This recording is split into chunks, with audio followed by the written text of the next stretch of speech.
Welcome back to the Horizons Review.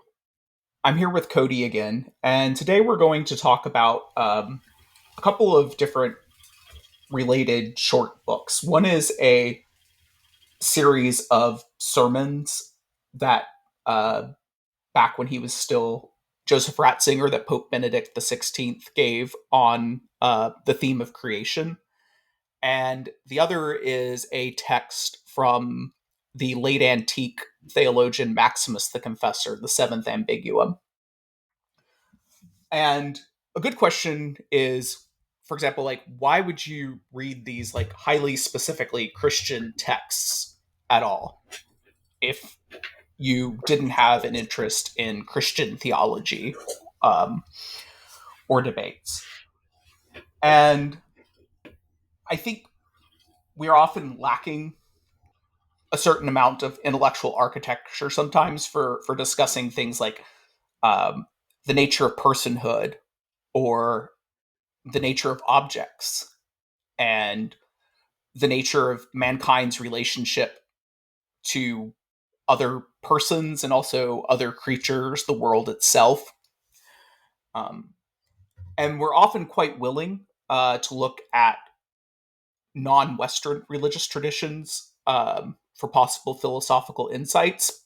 But for some reason, there's been a much sharper division in the academy between um, Western religious thought and philosophy. I mean, there are obvious historical reasons for this, but to such a degree that it's mostly specifically Christian philosophers that bother to engage with this at all. And often, sometimes there's even an amount of embarrassment Hmm. that you see among people who do this, with the possible exception of Thomists. Um, that oftentimes people are trying to justify these people as existing in some pre-existing philosophical tradition, which then gives them some sort of cachet. We'll talk a little bit about what Maximus might be pulling from um, the non-Christian tradition when we discuss Maximus. But the case I want to make is like these are ideas about what people are, what our relationship is to each other, what the structure of everyday objects is. Um, like we somehow struggle philosophically to come up with coherent definitions of what makes an object an object. Why are arbitrary groupings of things not as much of an object as any object made of parts, for example? Um, and I think there's interesting furniture, and you can take this furniture, you can rearrange it, you can do things with it, and you can also just ask yourself, like, does this make sense as a view of the world? And it can then open up your horizons to maybe look at some other texts that you wouldn't otherwise look at. Um, so, Cody, you're the one who suggested these sermons by Ratzinger on creation. So, why don't you sort of give the why you wanted to talk about these in particular? Yeah, sure. So I first got interested in Ratzinger and I guess Pope Benedict XVI. His thought when I specifically was reading about Friedrich Hayek, and for a while I was very interested in Hayek, specifically his view of complex systems, um, the role of intellectuals in society. And back in, I think, like 1980 something, when Ratzinger was still a priest, he wasn't even a bishop yet. He went on a radio program with Hayek in Austria on the role of intellectuals in society. And it's Hayek, Ratzinger, and like three other economists who don't even have Wikipedia pages. And it all starts with Hayek coming out, and he says, uh, oh, this is a radio program. Radio is where intellectualism goes to die, and I'm going to kill it right now. And he says, basically, intellectuals are bad for the world. They oftentimes have opinions on things that really they have no expertise on. They tend to, he calls them junk dealers in ideas. They take ideas from other people, claim them as their own, and then try to get some level of um, prestige based on that. And the three other panelists immediately just laugh at Hayek, and they're like, "This guy's a fool. Like, he's a clown. Like, why are we academics if we're not saying anything anyways? Like, we hate him. Don't listen to him. Everyone in the audience should go home and still listen to us." And as the time on this program is running short, eventually it gets to Ratzinger, and he has this very sober approach. He says, "You guys just laughed at everything this guy said, but I think there's a good point here. And namely, it's that intellectuals, one, don't talk much about anything human. That in our kind of Western scientific system, we've taken the human, we've turned the human into an object of study, and we've left out all of the very fundamental things about our phenomenology, about care for one another, about how we could best organize society to allow for flourishing rather than the advancement of metrics and things." And I was kind of blown away when I read this, because Ratzinger is saying, it's horrible that what's happened is you've ceded all the ground to theologians like myself. And I'm not saying we've done the best job at talking about the human condition, but we're one of the few groups that are seriously willing to engage with it. So I chose his book In the Beginning, which is, as Kyle said, kind of a collection of 4 homilies he gave specifically, I think, during Pascha or during the Easter season, during Lent, where he just wanted to talk about the creation accounts and his view of what the human being is. And so basically using the creation account from Genesis as a sort of marker stone for discussing these issues, he kind of goes through several accounts of, what is the human being? What is that humans are here to do? Or what is it that we have to figure out as persons in the world? What is the relationship between us and the rest of creation or everything around us? And then finally, what are the kind of personal pacts that we owe to each other, to the world, and to God, that might be able to guide some of our behavior? And he was a really brilliant writer. He truly was a philosopher and theologian of the highest degree. And this really short book that I think anyone can read, I mean, it's less than 100 pages, kind of goes all over the place in terms of covering, I think, really the breadth of his social thought. You find discussions of not just creation and pagan history and whatnot, but also, he's talking about Laplace's demons, and he's talking about Hegel at some point, and he's saying, actually, I agree with Kant more so than any other philosopher on this. Yeah. And so I thought this might be a good place to kind of discuss his worldview and how it has bearing on the human condition. Yeah. One thing I think that's interesting about these is, like, from a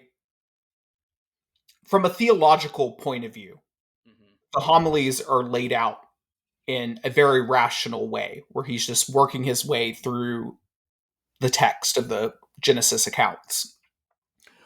But from a secular point of view, he almost buries the lead, Yeah. because it works up to this claim that at some point something happened in Western thought which reduced the idea of nature. And he Mm-hmm. kind of comes up with 2 theses of, like, what's happened here. And one is the reduction of the discourse of nature to those things which are visible to the natural sciences as an instrument. So this And is similar to the Polanyi point on basically, a certain set of scientists and philosophers tried to put us in like Pythagoras's world. yeah, and so, and once again, he's not even condemning of that, like, necessarily, like, he tends to have a pretty high view of natural science in general and its accomplishments. Um, but he does say that it did cause this reduction in the scope of what we mean when we do this inquiry into nature.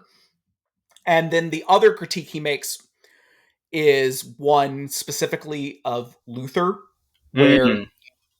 portrays Luther as, like, looking for an escape from the created order in his thought. And that's something I'm just not enough of an expert on Luther and Lutheranism to really evaluate how accurate that is as a portrayal of Luther's thought. Yeah. Like to the extent that I've read Luther, it's mostly specifically on the theological question of justification. And his wider thought, I've only sampled very rarely. Hmm. So I just don't have a good handle on this. Like I don't have a sort of like strong intellectual Protestant background or anything like that. So um I'm willing to grant for the sake of argument that Ratzinger is correct in this characterization, but I also don't think it's even particularly important. Um it's possible that the rise of empirical science is enough of an explanatory factor. Um, but there is this strange there's something strange here where I do think if you start to do the analysis, it happens also in the Middle Ages. Hmm. Um, there is a tendency in mysticism, Christian mysticism, both in the Greek and in the Latin traditions, to sort of escape from the body and from the created order into a more intellectual Right. domain, a purely intellective domain. And to that degree, there is a sort of reduction of of the natural, the physical order. I take him to be aligning Luther Yeah. with something like that. Yes. It seems that his thesis is that there are kind of the book starts off with him basically saying there's like a philosophical attack right now on the Yeah. natural world and our place in it, and Yeah. it's going to lead to the destruction of the earth. And he says this attack is coming from two sides. One is this like, Giga Greek Newton and Leibnizian kind of thing that says, let's just reduce nature to mathematical laws. And then the other one is this one you're talking about, which is almost a rejection of the Greek that says, well, let's not even reduce nature. Let's just not talk about it as relevant to humans and the human condition. Um, Maybe we can get outside of it and like just ignore that humans are a part of this whole thing. Yeah. I will say that the one thing that I do know about Luther, which I have looked into before, that did make me like slightly wonder how accurate this impression is that he roots this in Luther's rejection of the Greek inheritance Hmm. of Christianity. But like many things in Luther, there's multiple Luthers. Luther was like a man who was very much driven by his passions in the moment. And yeah, especially early on in the Reformation, like he's saying, like he's calling the works of Aristotle worthless, and you should like go burn them. Oh, really? And but then later on, he's very happy to start using Aristotelian arguments again and to endorse he does give an endorsement. It's specifically of the Nicomachean ethics. Hmm. He actually has good things specifically to say about that in the future. So it's like, yeah, it's like you can find this in Luther, but like you can find all sorts of very extreme statements in Luther because he was like at heart he was a polemicist. He would have killed it on Twitter. Like Yeah. whatever the controversy of the day was, like Luther would have been able to have an opinion about it and defend it ferociously. Yeah. Yeah. Um, so yeah, the question of like what's truest to Lutheranism and Protestantism as a tradition, like I just don't know what a good answer to that is. Um, but so let's sort of go through um, what what why like creation as a theme is so important. Yeah. And so I think for what he ends up saying is like the important thing is human beings own recognition of themselves as created things, Right. as not being self-sufficient. And to work up to this, he actually goes through, like, tries to draw out like what the definition of sin is.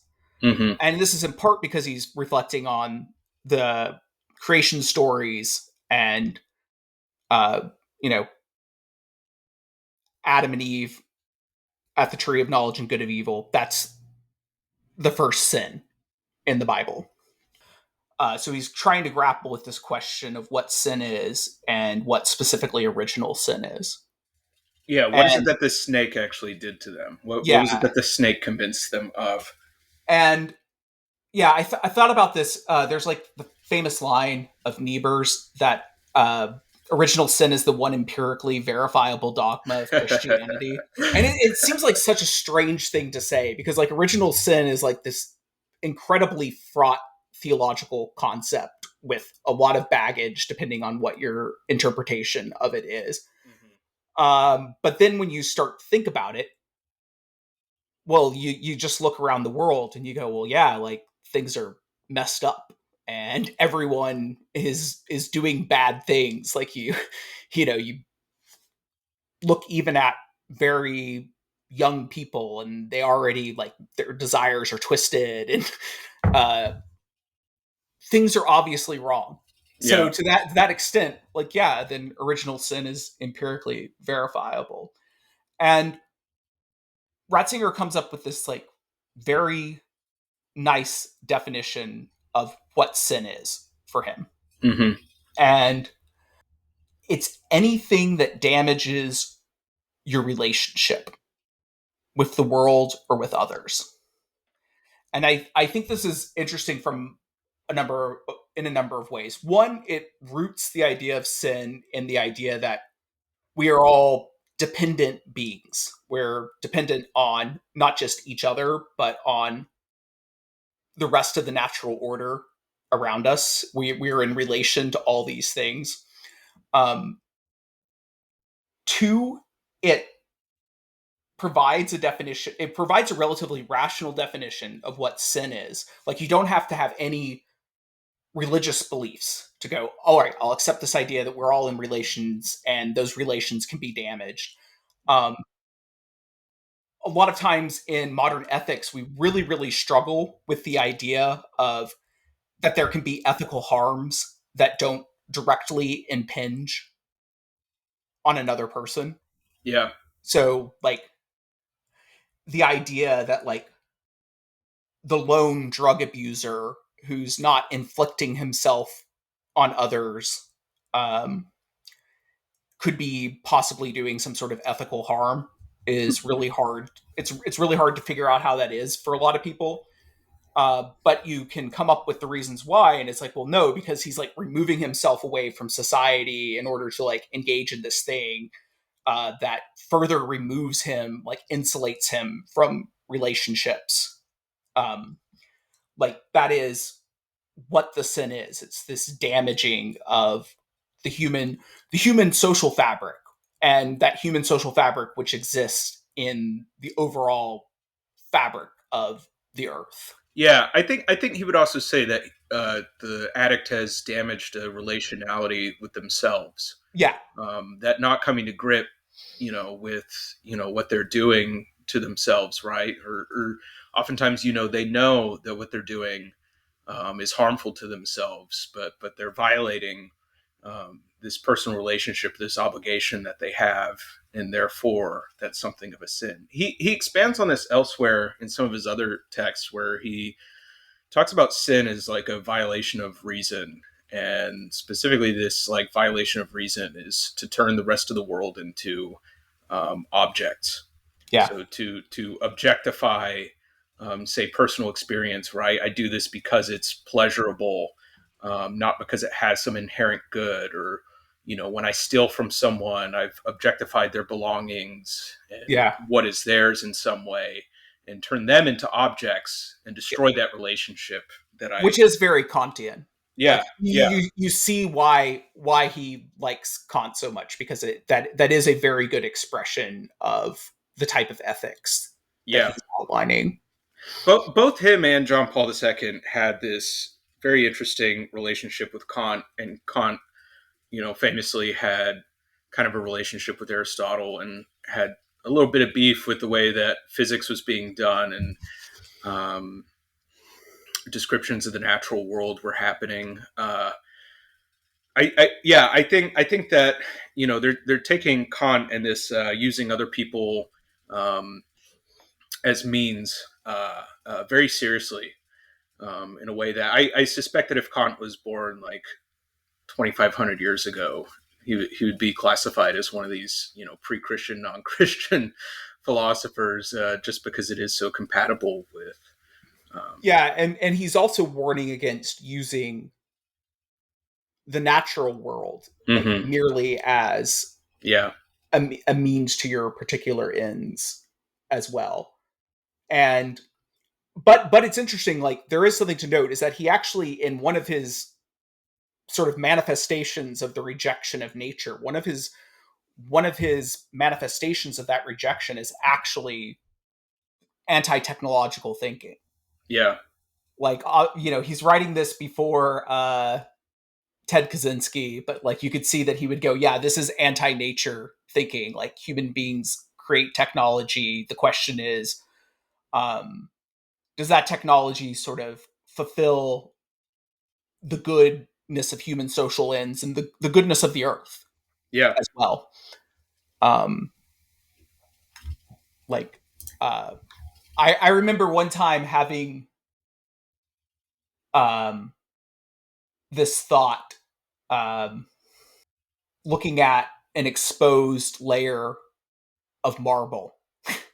And I'm just thinking about the idea as like, all right, so there are eons of creatures that deposited their shells to make limestone, and then eons of metamorphosis to lead it to become this particular kind of stone. And in this funny way, it almost seems to exist for like the pure whimsy of human art. It, Yeah. it's it is this sort of thing where you look at it, you go, huh. It's like nature created this thing, and then it just happens to be the perfect material, and then people can create these marvelous structures, sculptures, That's a good point. reliefs Yeah. out of it. Um, and it's an interesting question. Is that actually using the natural world correctly? Is to recognize like sort of the excellence of a particular material Hmm. and what you can bring out of it.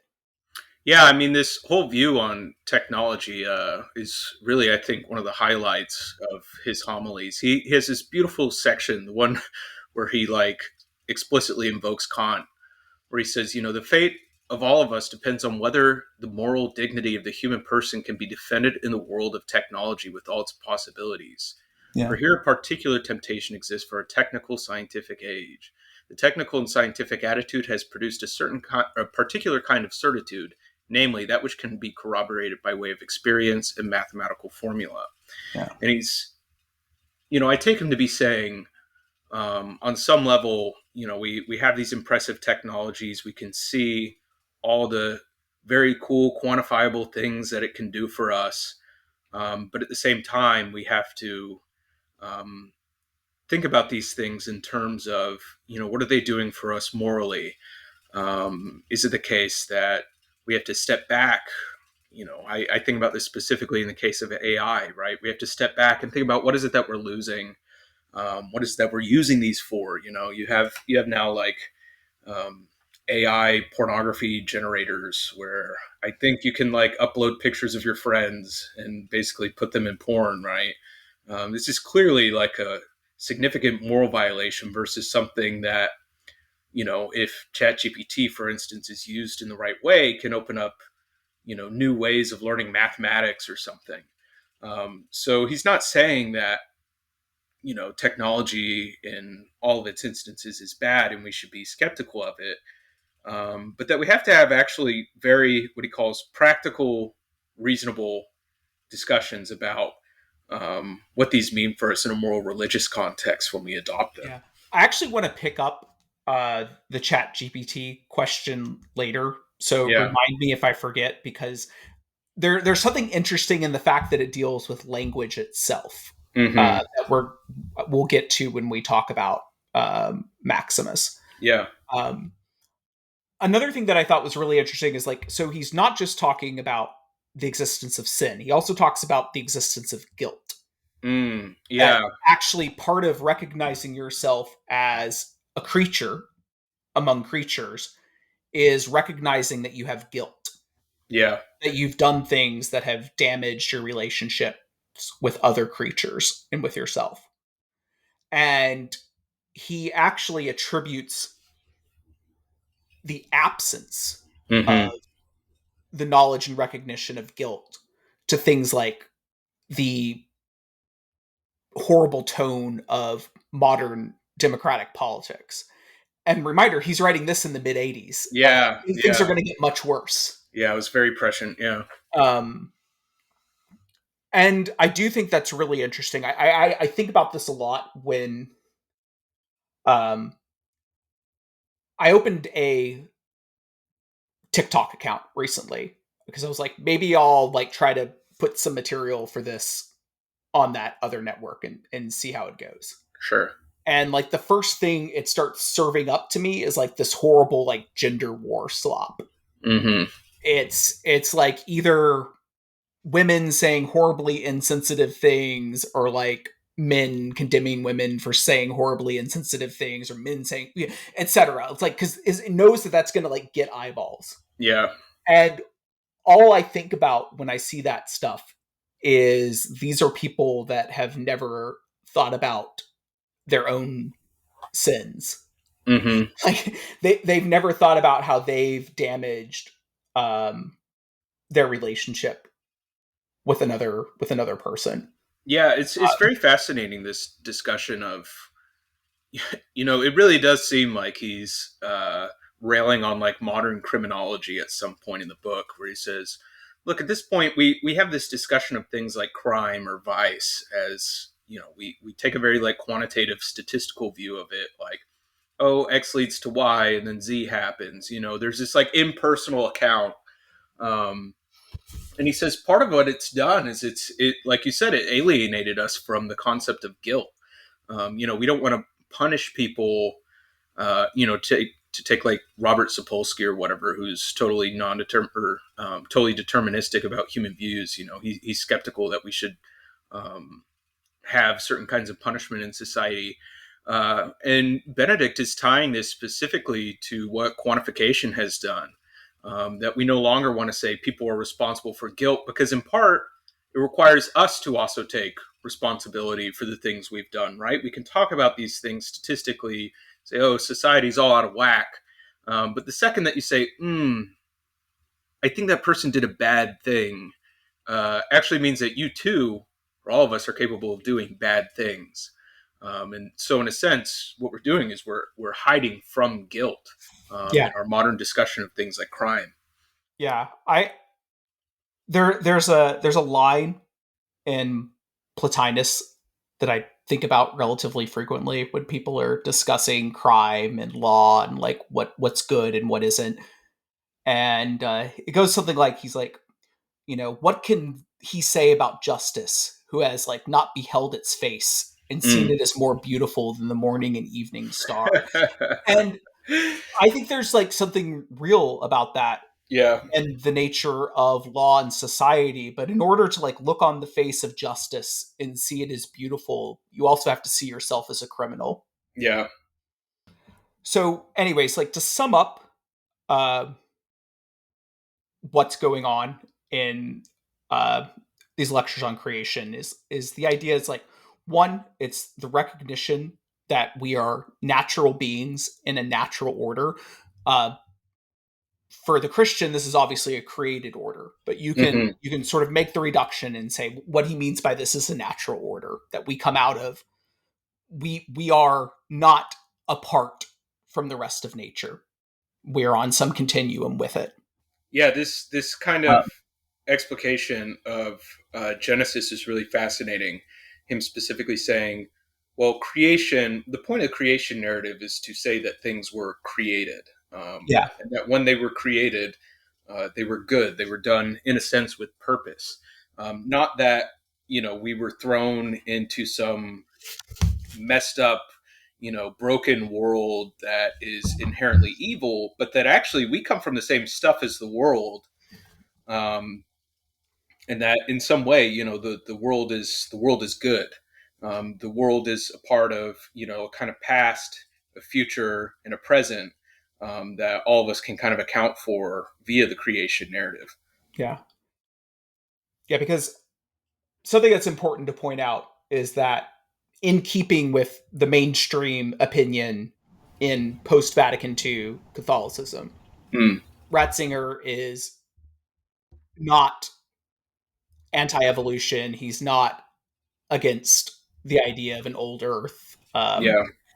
or anything like that. Like he reads, these narratives are read with the idea that modern science has revealed truths in the book of nature that Hmm. were not necessarily known to prior generations. Yeah. And we can sort of discuss more what that might mean from a theological perspective once we sort of get deeper into what Maximus is doing. Hmm. But I actually do, unless you have anything else to say about uh, the the Ratzinger homilies specifically, I do think this is a good place to depart for, and like why we're tying Ambiguum 7 into Yeah. this. Yeah, I'll just add that in addition to creation being something reasonable and something good, this is also ties into his perspective of what humanity is and what kind of the Catholic social thought on this is. That the human being is this individual that has a future, that many ideologies tend to discount either our past or our future. There's this bias towards presentism in accounting for, I want things to be good right now, rather than good in the future. And that a problem with a lot of modern social thought is that, when we think about what's good, um, oftentimes we're counting people out of the equation. And he says this is easy to do because actually it's really hard, even for an individual person, to discover what their humanity is. But really, it's kind of the big social project that all of us have. That, in his view, Catholic teachings kind of guides you into, um, and then allows you to discuss, what is good for society. How is it that we should actually arrange things to be around each other? And I think the person that really picks this up kind of in full is John Paul II, in his text "Person and Act," where he takes this kind of uh, very personal view of the human being and tries to scale it up, to how is it that we should have a society built around each other. And so I just say that I really think that Catholic social thought has a lot to offer, in terms of these discussions of sociology and um, modern ethics of society and technology. And the Ratzinger text in particular, I think, is a good introduction, to kind of point you in the direction of things to look for. Yeah. Yeah, so when you brought up that you wanted to tie these things together, I wasn't quite certain Hmm. like the reason for tying these together. But then I realized after reading the Ratzinger homilies that what they are is they're relatively philosophically sparse. Hmm. They provide a lot of sort of the surface description He's of giving you the relations, platitudes. right? But not sort of like what would be a philosophical architecture that would let you talk about this in a Yeah. more rigorous way. And actually, I think Ambiguum 7 goes a long way to Yeah. providing a reasonable philosophical architecture uh, that backs up these kind of ideas. Um, so Ambiguum 7 is kind of, in a way, it's the genesis of this entire podcast. Hmm. If I think back to it, because I think it was. I'm pretty sure it was when you were accepted into Orthodoxy. I sent you a copy of a collection of Maximus's writings, and I That's like right. wrote in the front that like Ambiguum 7 had kind of like been my lodestone Hmm. for the past 20 years almost. 20 years at this point, almost Yeah. back then. Because it is this incredibly rich text with a lot going on. Speaking, even though it's very short, you can read it. You could sit down and read it in, depending on how fast you read, like 5 to 25 minutes. Hmm. Um, but I've probably read this. I definitely have read this text more than probably any single like non-liturgical text or non-poetic Hmm. text. There are definitely poems that I've read more often than this. Um, but yeah, I don't even think any of the dialogues of Plato I've read as frequently as I've reread this, and I'm always finding some other little nook or cranny that's going on when I reread it, and because I do think this is great to read because even if you, for example, aren't interested in the questions about ontology and Mariology that this addresses, or the questions of sort of like what is the nature of the cosmos and the person. There's also it's relatively subtle, but there's also an interesting idea of what the self is that's Hmm. implicit in this. Like once again, and it is interesting because even though he's never talking about it, so this is some important context. Maximus, his entire life almost is consumed with this theological debate that seems relatively arcane, which is the question of whether Christ had one or two wills. Did he have just a divine will, or did he have a human will and a divine will? And it comes out of yet another obscure controversy whether or not Christ had one or two natures. In Uh, the ancient world, you would die for having the wrong opinion on and this. Maximus, in fact, did die for Yeah. having what the emperor felt was the wrong opinion. I mean, he basically dies of his injuries. He doesn't die immediately, but they cut off his hand, they cut out his tongue, and he dies within a few weeks or few months after suffering this torture and mutilation. And so he's not considered a martyr because he isn't sort of directly killed, but that's why he bears the title the Confessor. Hmm. Um, and it, these debates are very interesting because they're had with incredible ferocity. But the basic questions of like, what do we mean by nature? What do we mean by will? Are never, those never get firmly planted in the ground. And if you're asking a believing Christian, like why this might be, you're like, well, we're trying not to over define dogma. So what we're saying is whatever nature is, Christ had both a human and a divine one. Because otherwise he would have not been fully man and fully God. Hmm. Whatever the will is, Christ definitely has like a human one and a divine one. And whether those are even the same sort of thing at all is a very interesting question. And I believe Maximus would say that they aren't. That they are of completely different genus. Um, Yeah, it's really fascinating because the essay, uh, the ambiguum, like starts with discussing things like, what is the nature of creation and the created order and so on and so forth. And then towards the end, and he's like, and by the way, the soul and body, this is how they work together. yeah, It kind of comes out of nowhere, and you're like, oh right, he was actually making an argument here. yeah. It is funny. Like it often feels like there's this feeling in a lot of his writings that he's writing about something else, and he always manages like he's a uh he always manages to work it back in Yeah. to his core material that he's trying to get out there. Um, but what I mean by like the fact that he thinks of these things, I believe as different things altogether, Hmm. is actually in his doctrine of being itself, which is implicit in Ambiguum 7, but it's not as directly and aggressively stated as it is in some other places in his writing. Um, the one that I think about a lot is in the Ecclesiastical Mystagogy. He's like saying, all right, here's what we know being is. And what he means by that is like, we know what the being of creatures is. Hmm.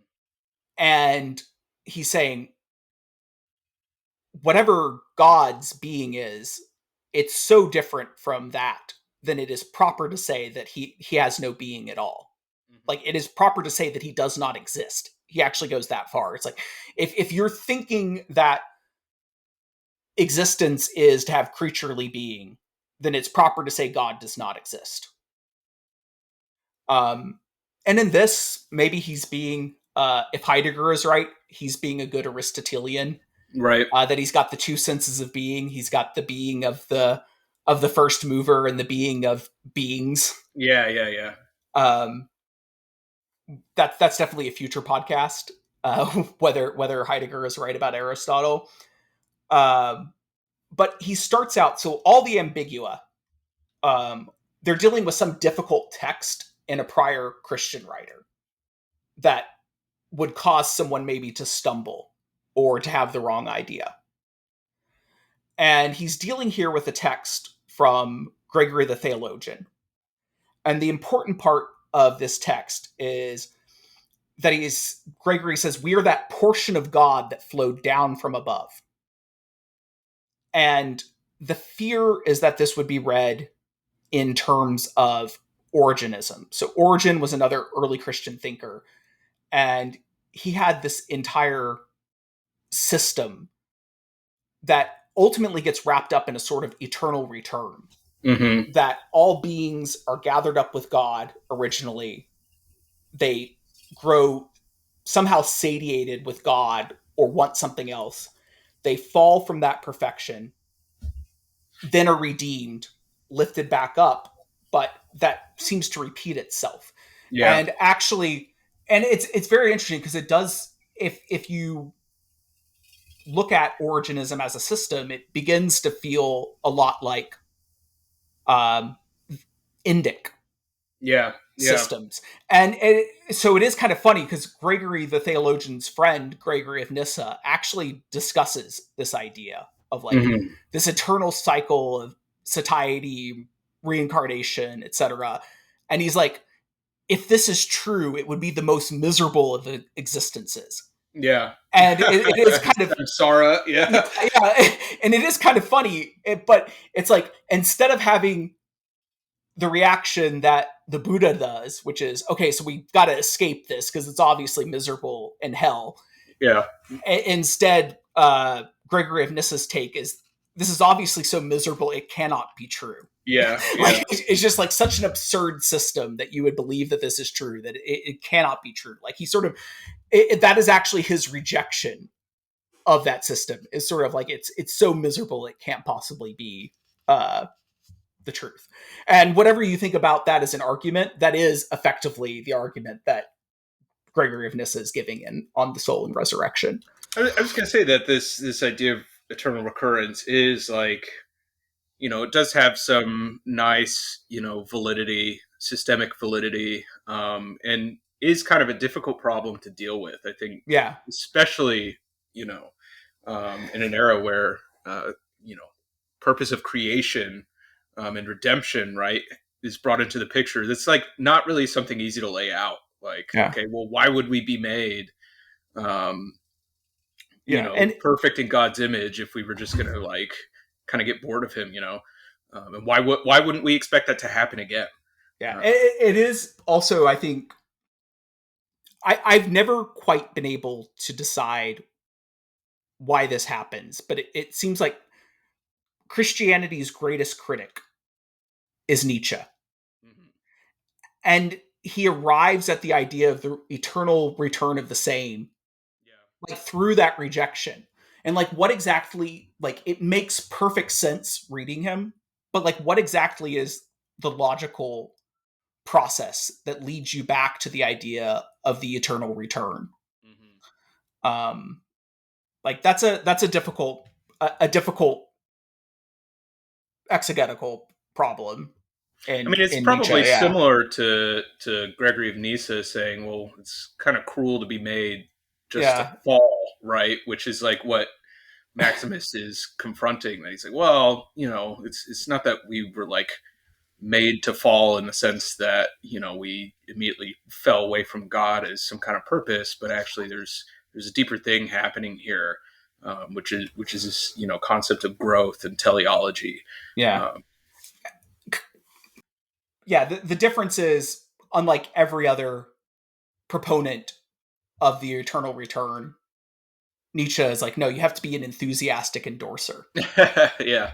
Like, like that's actually how you overcome nihilism, is that you just sort of like will that this is going to happen again and again and again for eternity.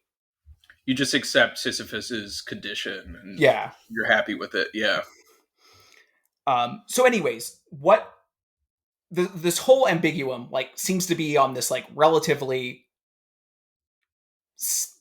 minor topic of just trying to like say, hey, Gregory the theologian, by saying that we were like part of God that fell from God, doesn't mean that he's endorsing Origenism here. He's not saying that there were pre-existing souls that uh, came down from the heavenly realm and took on gross creatureliness. Uh, that he's saying something else. And one of the interesting things that happens here is the inversion in Maximus of something that most of the ancient philosophical schools agreed upon, which is that the passibility of human beings, like they're being subject to passions, Mhm. is a flaw. Um, and Maximus actually says, you know, he does say like the end is impassibility, but then he redefines impassibility as being God. And we can come up with like what exactly he means by that as we go deeper into his system. But he says, no, passibility is actually what makes us human. Mhm. It's the fact that we can desire something other than ourselves at all is something that defines us. Yeah. Um, without the passibility that we are created with, you know, in a way you could say like life would have no ethical meaning. Mhm. Um, and there would certainly be no freedom. And freedom is very important on a strangely fundamental level to the metaphysical system that he starts working out. Um, so he ends up coming up with this like, well, okay, so he's working within the Christian context. God is three persons. One of them is the Logos, the Word.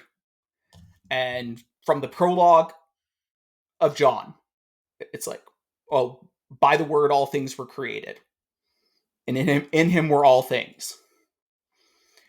And so, like, what does that mean? And Maximus says, okay, well, they're the logoi, which is the plural of logos, which are these like pre-existent ideas, words, accounts of beings. Small L logos. Yeah. Yeah, that exist.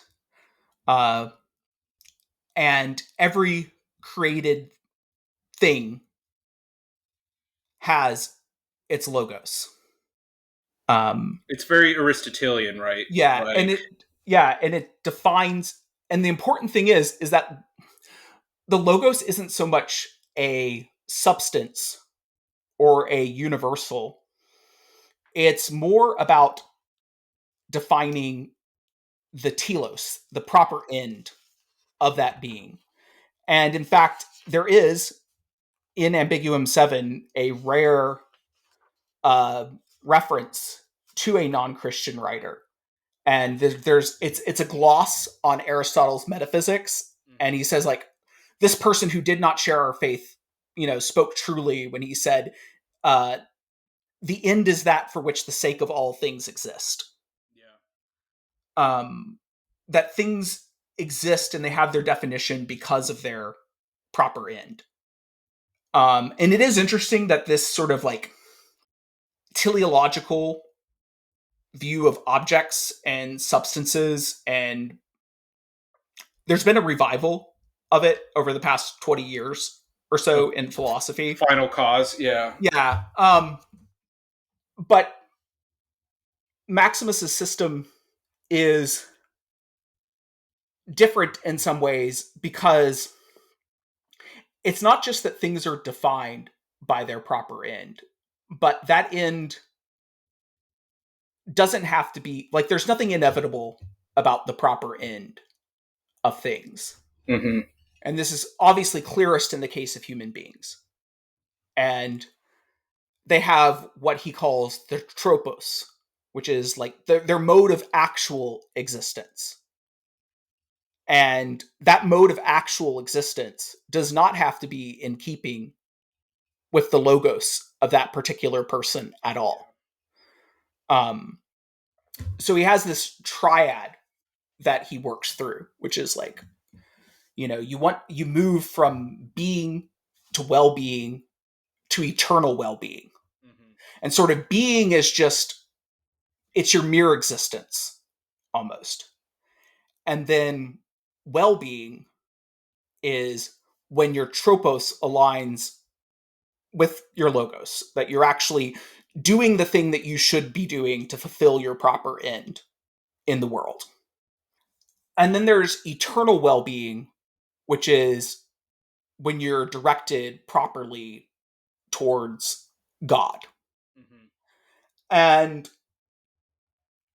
obviously, like, if you were a secular person trying to like mine this for um, some ideas about human nature or mereology, you'd probably, you'd stop at you'd stop at well-being. Yeah. I mean, this is we already talk about Yeah, things like cancer cells in this way, right? Which is that yeah, the cell, comes to its origin. It has this, in a sense, goal in mind of what it has to do, but sometimes this goal gets out of whack, and the cell forgets. I mean, we do. This language is used. The cell forgets what its original function is, right? yeah, So its tropos is not in line with its telos. yeah. Um, Yeah. it's And just like, and it's interesting too, it's like, so like, okay, so if God, he doesn't actually like use this term. He never calls God like the unmoved mover or Mhm. anything like that. But he is defining creatures as that which is movable. Like all created things have a movement. Yeah. And this is important because these are also the terms that are used by originistic thinkers, is like, okay, so you have movement, then you have stasis, and then you have like a fall. So uh, and he says, well, yes, you have movement. There's a natural end to that movement, Hmm.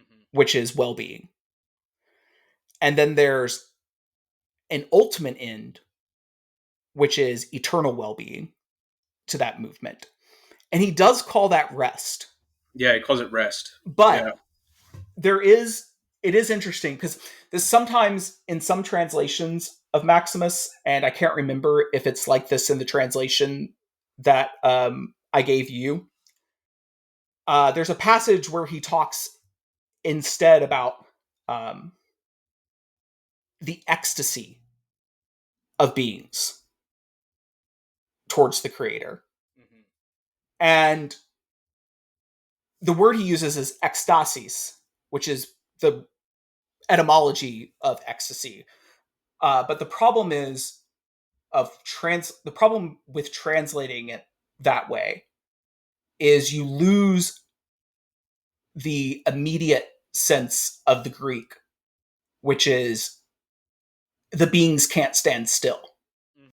that actually whatever the rest is that beings have, it's also itself a movement. And that makes perfect sense when you think, okay, well, he believes that the being of created things are so unlike the being of God that they could never come at some sort of like pantheistic union with the divine. Mhm. So whatever the end of resurrected humanity is in the Christian system, it can't ever be some sort of like ceased achieved state. Yeah, it's still The this the gulf, movement towards. yeah, the gulf always remains infinite between creatures and God, even though he does use the language of what's called theosis, of creatures, becoming like God or becoming gods. Uh, but that's still only relative. It's like more it's relative to the way that creatures are now, uh, versus actually becoming the same genus as the creator. I found this also fascinating, specifically thinking about, that he does say this is something that refers to creatures, right? Saying that, something that is unmoved, now it's moving towards something, it has a telos, right? And the question is like, what is it that living systems, what is it that persons are moving towards, right? He's like, there's this concept that things in movement have to come to rest. But what is that they're resting in? Yeah, Which is something that I didn't see much of Aristotle necessarily discussing. It's not. It's something that I know Kant kind of wrestled with a little bit in Critique of Judgment, in terms of, okay, like I acknowledge that at least components of organisms have some kind of telos, but what is really the ultimate telos of these created things? yeah, yeah. It is interesting too because like this is another, you could say, empirically verifiable dogma of Christianity, but it's also an empirically verifiable dogma of Buddhism, which is basically like the unsatisfactoriness Yeah, of what we can grasp. yeah, It's, um, you know, as Augustine puts it, I'm restless until I rest in you.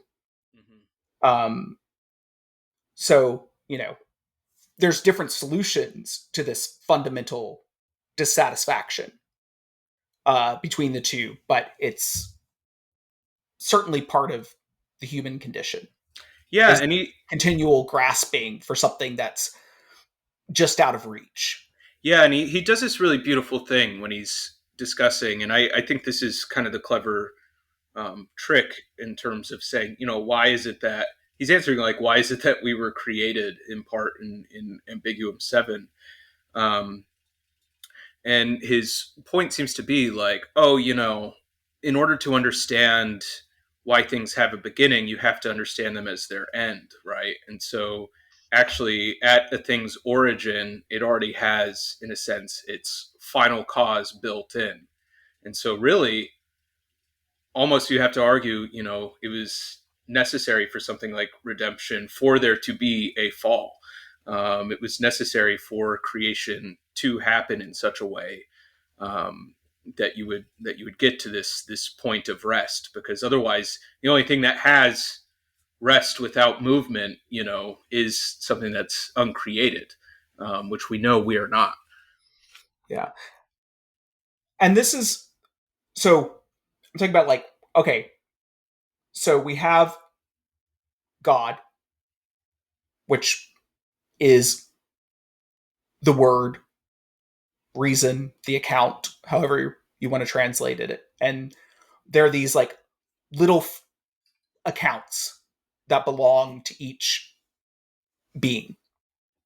And Maximus also then has, like within this system, um, an explanation for like a metaphysical explanation for what Ratzinger is talking Yeah. about restoring relationships, not just between human beings, but between uh, all of creation. Because for Maximus, the end of human beings properly is to order creation. It's to bring out the proper telos of creation, of the created order itself, and offer it back up to God. Yeah.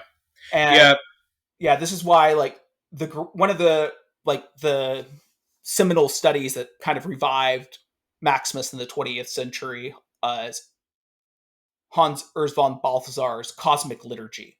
Hmm. And like that title refers to the idea of that the entire cosmos, like the entire created order, is like this grand setting for this offering back up Mm. that happens. And Maximus talks about this elsewhere in Ambiguum 41.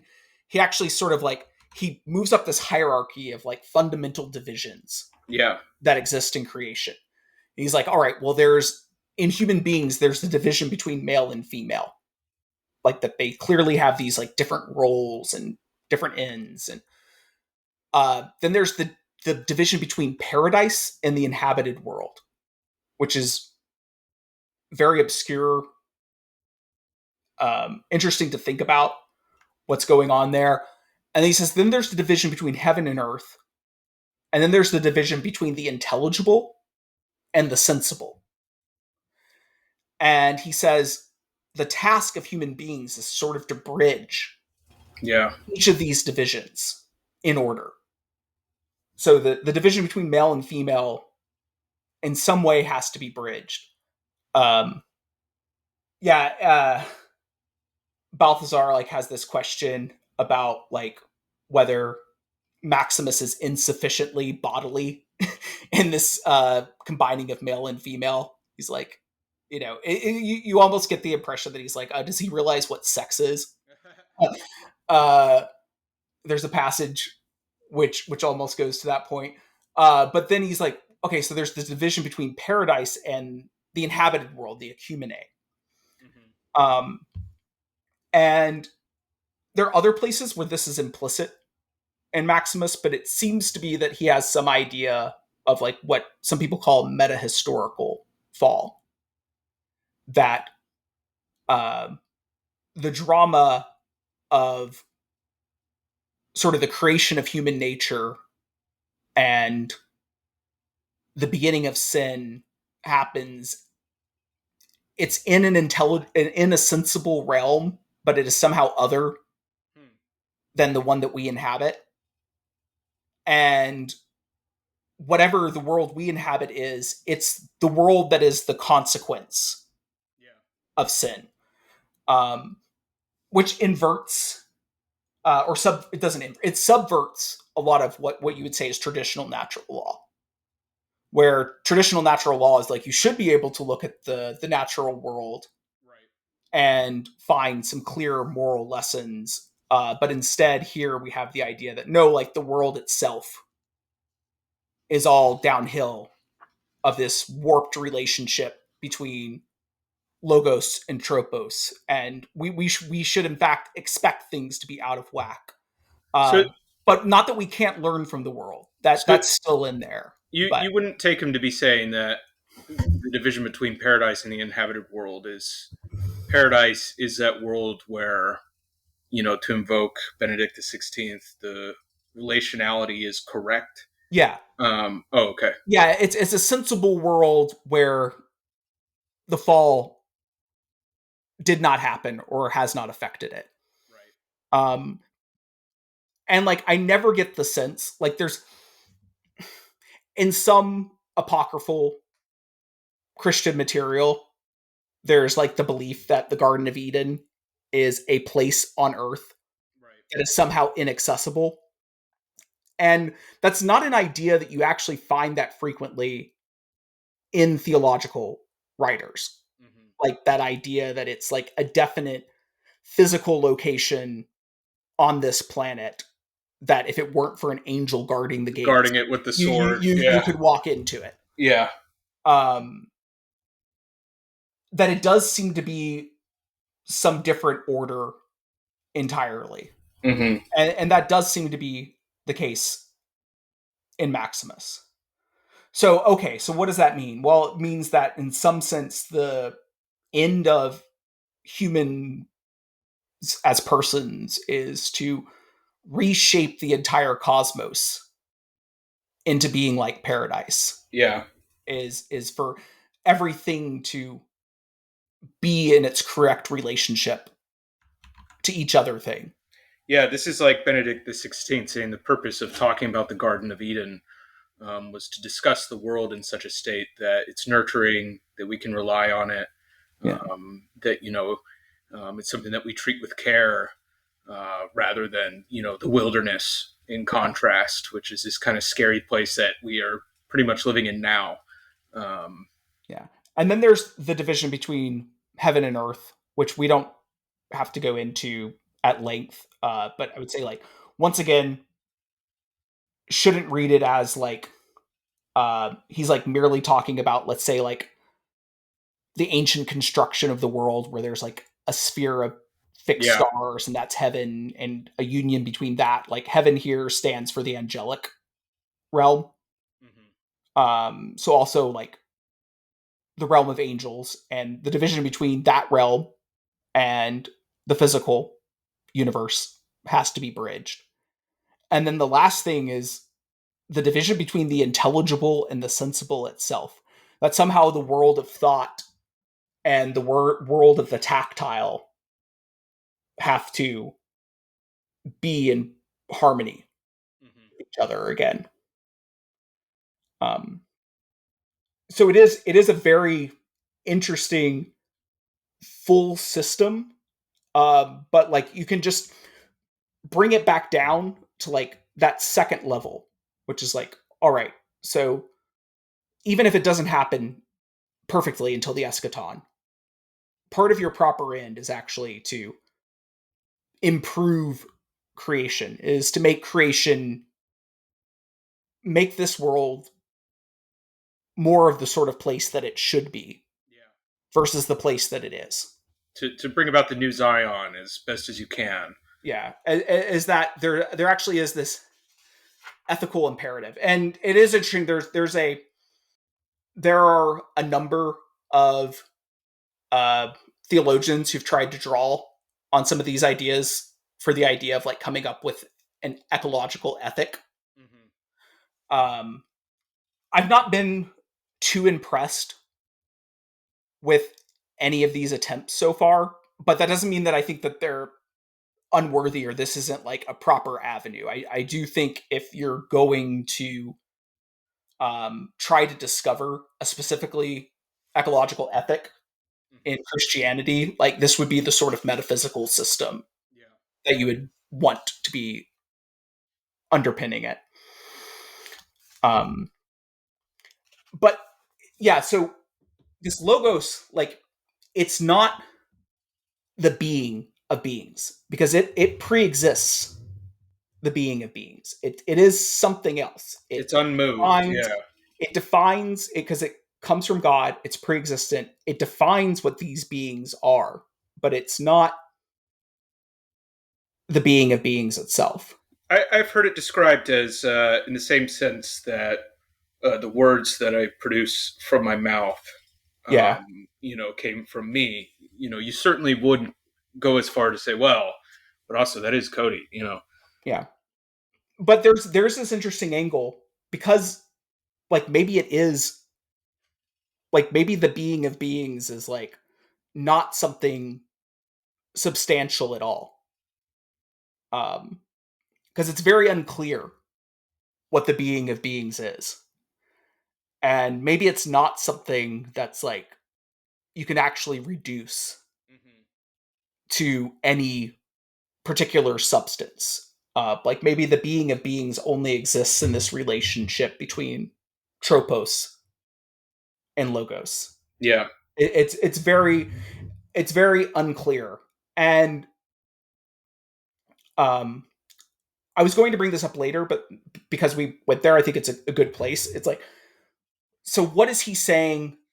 Like, what about the human person? So a lot of uh, the Buddhist critiques of self-identity have had a lot of influence in recent decades on psychology, Yeah. neuroscience, philosophy. And the reason why is phenomenologically, they're pretty valid.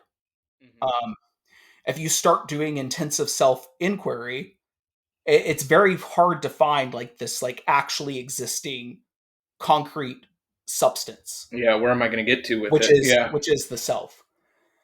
And on Maximus's system, I think this is because what we're normally looking at when we look at ourselves is tropos. Hmm. It's this ephemeral movement. It's this mode of how we're exercising our being.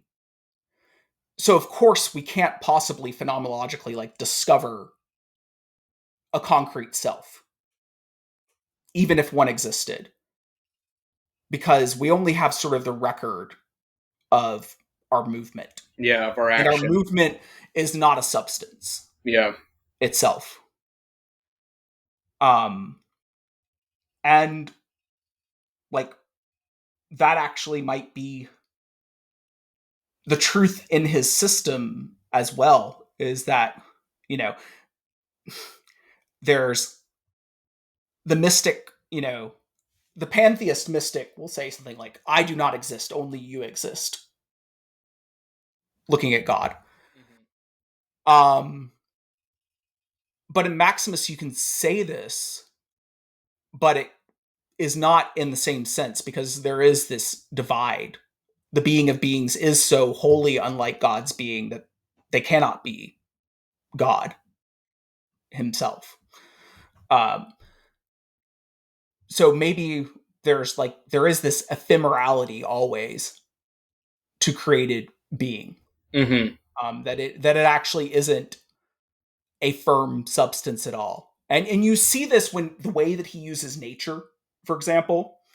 Um, some Christian thinkers tend to use it in this way where like nature is a really concrete universal that you can latch on to.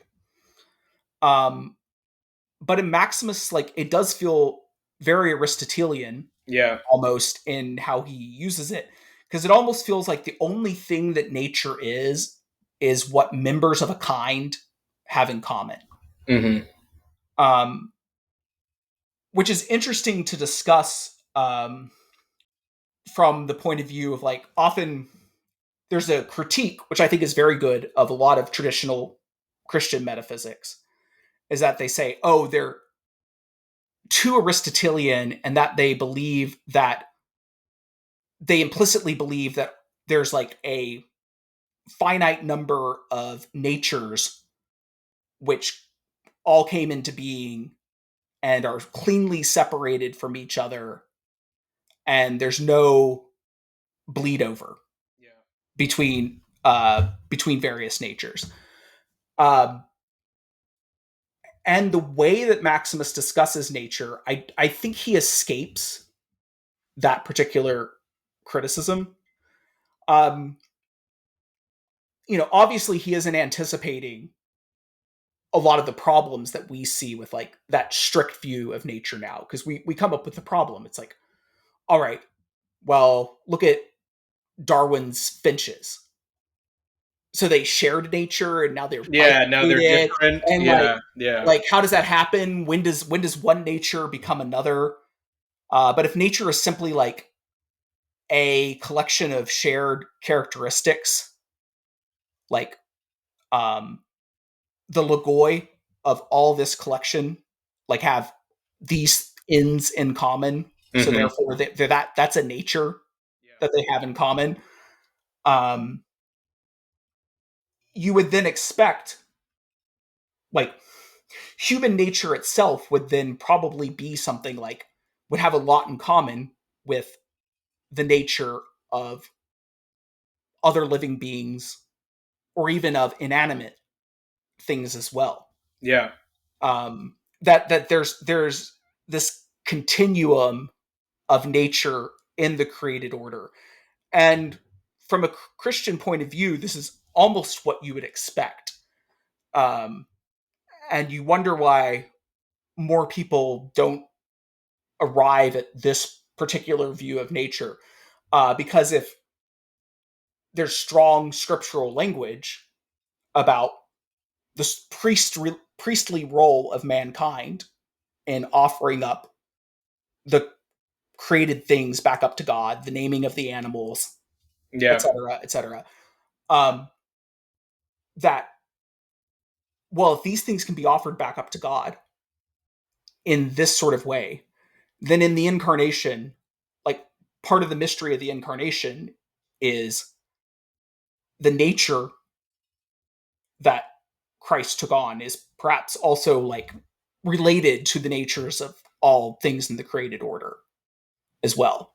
Yeah, and I think a lot of people Like get there's caught this up. nature of createdness Yeah, I think a lot of people get caught in up human nature. sometimes when they're trying to deal with the fact, oh, humans are really special theologically speaking, but they're also created from dirt, right? Yeah, Like this is something that I think does confuse a lot of people, and yeah, they don't have an appropriate response in the same yeah, way that I think Maximus was at least alluding yeah, to or moving towards. yeah. It is interesting to me because a lot of people, including some people that I really respect, have this profound aversion to evolution, not just from the point of view that they believe in some sort of like literal 6 day creation that happened 6,000 some odd years ago. Hmm.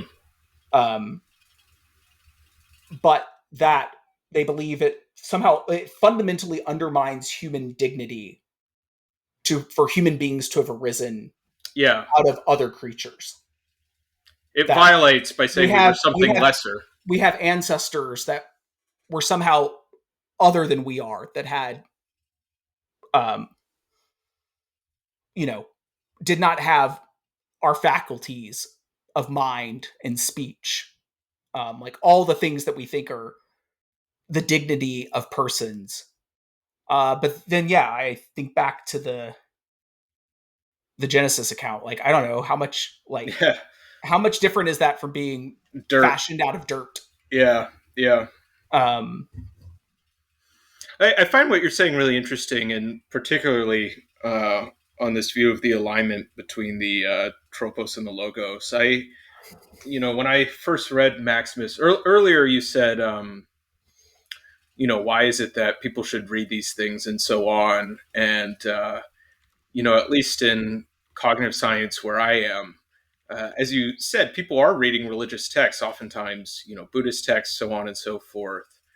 But you read Maximus and you think he's coming across almost as you could say, like a primitive process philosopher, similar to something like, someone like Charles Sanders Peirce or someone like that. Uh, and it just strikes me. It's like, when people say, oh, what happened to Greek philosophy when Christianity came about? And it's like, well, it continued in Greece. Actually, you read this, and it's a yeah, natural expansion of where you'd think Aristotelian thought would go, and where many people who now rely on Aristotle without ever having read Maximus have in fact gone. With coming up with kind of a process view of the world, aligning it with their telos or their final cause. yeah, yeah. To go back to the idea of human speech, because of course, like this is one of the meanings of logos, and the idea of, well, learning from nature, etc. There's in um, Ambiguum 33, Maximus talks about like these various ways in which he says there's thickening Mm-hmm. of the logos, which you can kind of see as like its manifestation in the created order. So like the highest version of this, like the most obvious version to Christian theology, is the incarnation of Christ. Like Christianity makes very particular historical claims as well as theological claims, and this is the prime mode This is like the way in which, in the created order, the Logos becomes the thickest, is in the incarnation of Christ. But there are also other ways in which we see the Logos in the created world. One is in what you would call the book of nature. He says, you can actually see glimpses of God in the created order, which means even if the it's a fallen world and the tropos of beings doesn't line up with their logoi, um, you can in fact see things about the nature of God also in the created order. That there's a rational Mm-hmm. order. There's things that are revealed in the book of nature. And he also says, well, there's also a thickness of the mind where the word takes on human words. Like actually, human speech itself is a place in which God can be made manifest. Mm-hmm. And the highest and most obvious example of this to the Christian mind is Scripture. Um, that all of Scripture is, God breathed in some sense, and has things to reveal about God. And one thing to note is that very rarely are patristic authors naive exegetes about Scripture.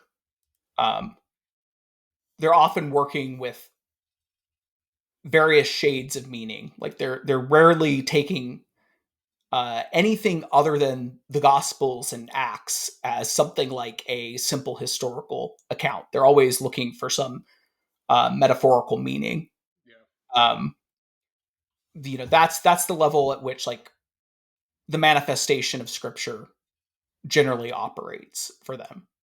And it's not to say that um, they didn't probably mostly believe that the accounts were also historical, but the historical meaning often in the exegesis is quite secondary to some sort of theological meaning. Like you can read um, Gregory of Nyssa's Life of Moses, and no point do you come away with the impression that the historicity of the Exodus matters at all to his account. And this isn't to say that he doubted it, uh, but this isn't the level at which that sort of exegesis is generally operating.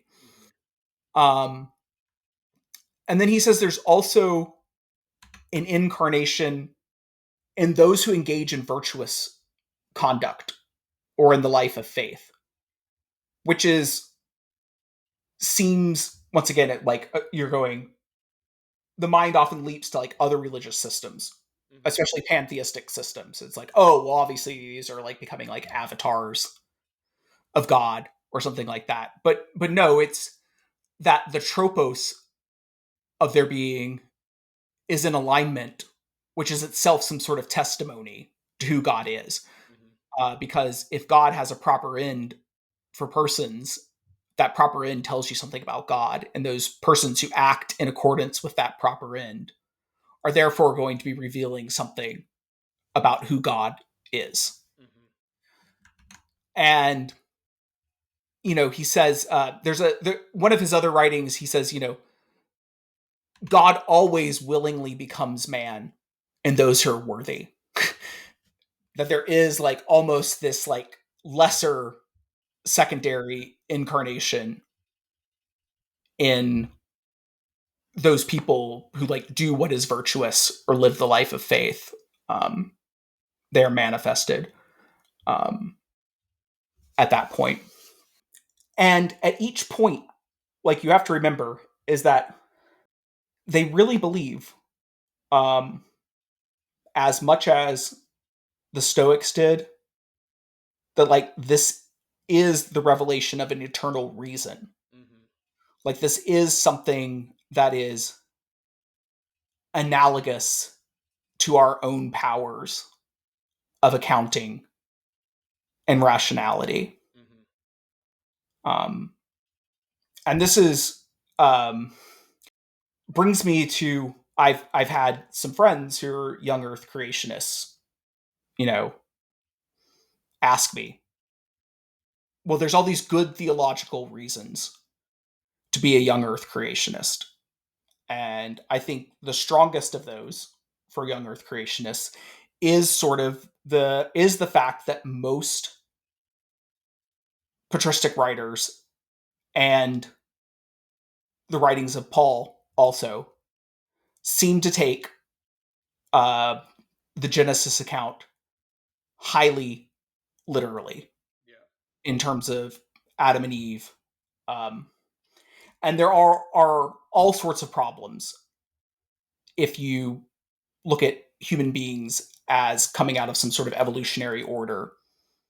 Um, I'm not saying they're insoluble, but like if you take that idea very literally, it's very hard to square it with evolutionary biology. And I do think that's a strong objection. I think Christians who do believe in evolution and mock like that particular objection, which there are people who do, like I think that's not giving it full credence. Like there is something that like we still have to grasp with. Yeah, within that system, there are concerns, right? Yeah, Yeah. but what I say is like, listen, I believe in a God that is reason himself and that endowed us with reason. And the evidence is so overwhelming for the relatedness of beings to each other Hmm. and their great history and you know from the we would know it by DNA, we could infer it by geology, we could infer it by comparative anatomy. There's all sorts of ways that we could arrive at this idea of the descent of all living creatures from a single origin. Um, and I just fundamentally cannot believe that the evidence would be so overwhelming and a God that is reason would make a world that appears to be this way and no, it's a fake out. Yeah. Uh, it's just some sort of like weird that got stapled on at some point. It just it seems to me it's very very hard for me to square that belief with what Christian teaching says about the nature of God. Um, I mean, things I think used to be even harder. There was a point in physics where things like eternalism, before we knew, that there was well, hey, that might be back. something like, well, right, that might be back as of today, but before we had this conception of the Big Bang, I think, Carl Sagan said something like, I'm not even going to debate religion because, what you would need to basically disprove it is, proof that there wasn't a Big Bang. So that kind of ceded all the ground to the Christians in a way that I'm not even going to be able to respond to any theological comments. Um, so it doesn't seem that hard, I think, for Christians now to square their conception of creation with science. Yeah. I mean, to me, like the idea that the Big Bang versus eternalism is like some particular huge win for Christianity. I've never quite bought into this. Yeah, I wouldn't say it's a Um, win, but it makes yeah, things easier for people yeah. who, But there are definitely people who believe it is that way. Um, and I, yeah, I mean, like to me, the fundamental question is more the classic, like, why is there something rather than nothing? yeah, right. Like you still have to sort of like go, okay, and the answer that well, you wouldn't be around here to ask the question is completely trite. Like I don't think that's it's not a scientific answer and it's not a philosophical answer either. Yeah. Um, But this does bring me to another uh, sort of back to Ratzinger, though, Mm-hmm. which is let's you know, I I'm not a strong believer in a directionality of history, but things that often seem very contingent in history sometimes seem to have a purpose and work to some end. And I thought this for a long time. It's like, okay, so Ratzinger talks about there's this division that happens at some point where we divide the former philosophical conception of nature Mm-hmm. and we narrow it down to those things which we can operate on in the natural sciences, in the empirical natural sciences. And maybe that conceptual division was necessary to make certain discoveries, like modern physics, modern chemistry, the theory of evolution. Like all these things are fruits of reducing the scope of nature and very intently analyzing what can be empirically verified. Um, Yeah, at and no point does he say physics, that physical natural reasoning is bad. right, and physics sort of right runs back into this problem all the time of like dealing with the problem of the the shallowness of the scientific conception of nature. And I think Mm-hmm. it's because physics is so closely wedded to mathematics that you're constantly brought back into like the overwhelming temptation of mathematicians to be Platonists. Yeah, I mean, if you poll physicists on this who have philosophical Yeah. commitments, they oftentimes will tell you they think they are Platonists. Yeah, it's very or yeah, they have some variant of Platonism or Neoplatonism going on. So like you're already drawn in those sciences back into it. Mm-hmm. Whereas like biologists, you know, rarely have that pull. Yeah, Um, this is why. like it's Uh, yeah, it's much more normative for a biologist to be like Richard Dawkins in the Ancestors Tell, where he's like, yeah, philosophy of science is worthless and like contributes absolutely nothing to our understanding of things. Um, and I do wonder if it's because you're detached enough from sort of like purely intellectual methods mm-hmm. in biology.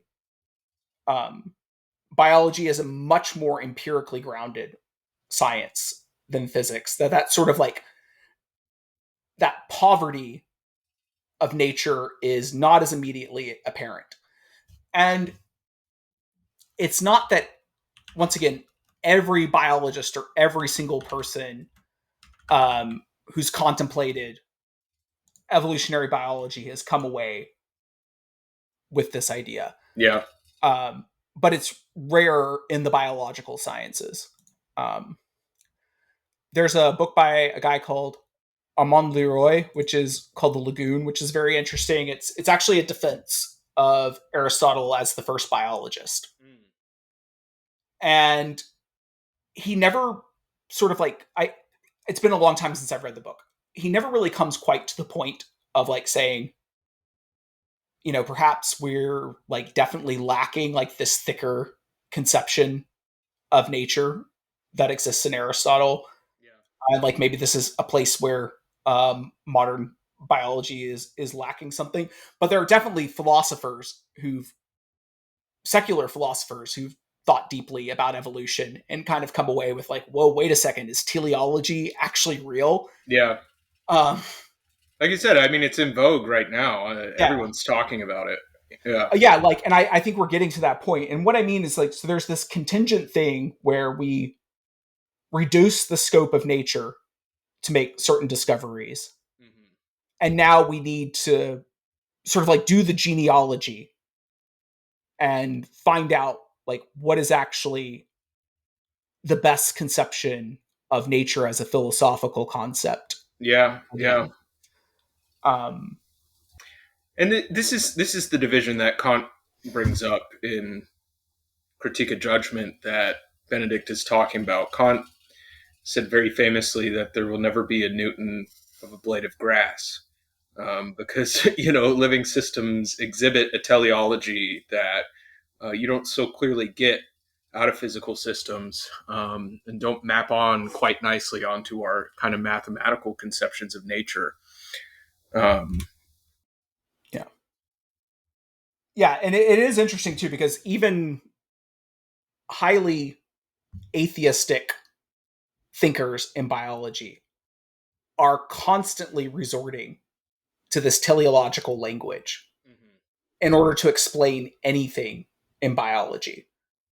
Like any given recounting of natural selection, like always ends up sounding teleology. yeah, And and they'll insist, oh well, it's not teleology because there is no natural end to this process.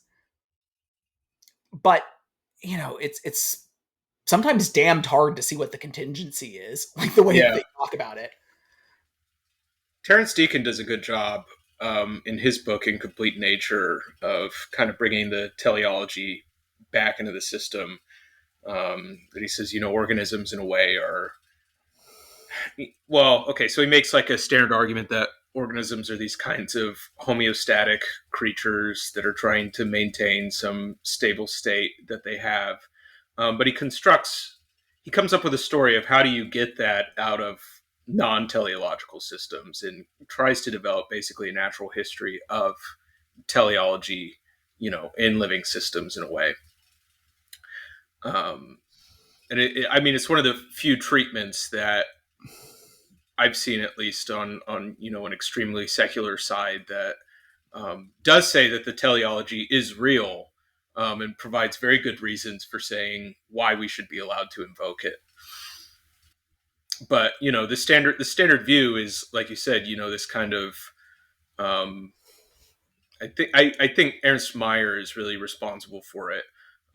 Where it says, "Oh, we refer to this teleological language, but really there's no teleology going on. It's just this kind of randomness that keeps happening." And this is something that Benedict addresses time and time again uh, in his book on creation. And it's really interesting that the role of randomness, in living systems, you see people even trying to get out of it at times in physics when they come up with, well, you know, maybe we live in a world that has something rather than nothing because there is selection, random selection among all the different multiverses.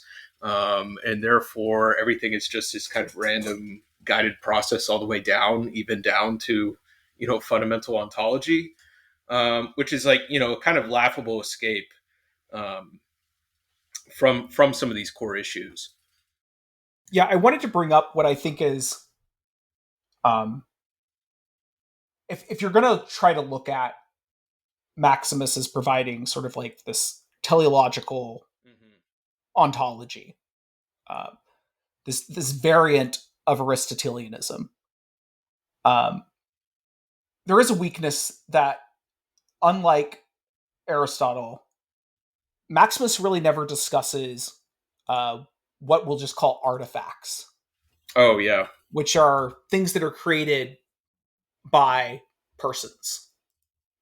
So technologies, novels, Mm-hmm. poems, uh, foodstuffs, whatever. Like, what is the nature of those as objects?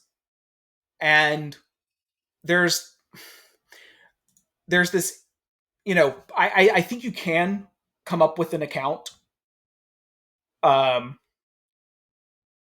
of what artifacts are based on Maximus's schema, but it's not in explicitly in his thought anywhere. Mm-hmm. So we have sort of like the logoi of whatever the raw materials are that are pre-existent, and then we have uh, a tropos that a crafter imposes upon them. Um, and in some sense, because this new thing has its own telos on the schema, it must now like have a logos. Um, and A Maximus schema. yeah, and you could like there are multiple ways you could do this, but the answer that that logos is also sort of like eternally conditioned um is not satisfactory to Yeah, me. like I Or have for a eternally conditioned chair. yeah, because for a number of reasons. One is I think it violates his idea of tropos and the freedom that's implicit in it. Mm-hmm. And the other thing is that you run into, if you start attributing an eternal logos for artifacts, you run into the problem of evil artifacts. Yeah.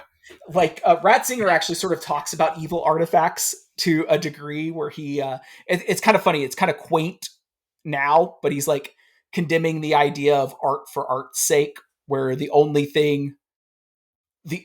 the only way you can judge art is sort of like its artistic facility Mm-hmm. and not whether it is like has any sort of moral goodness Yeah. or badness.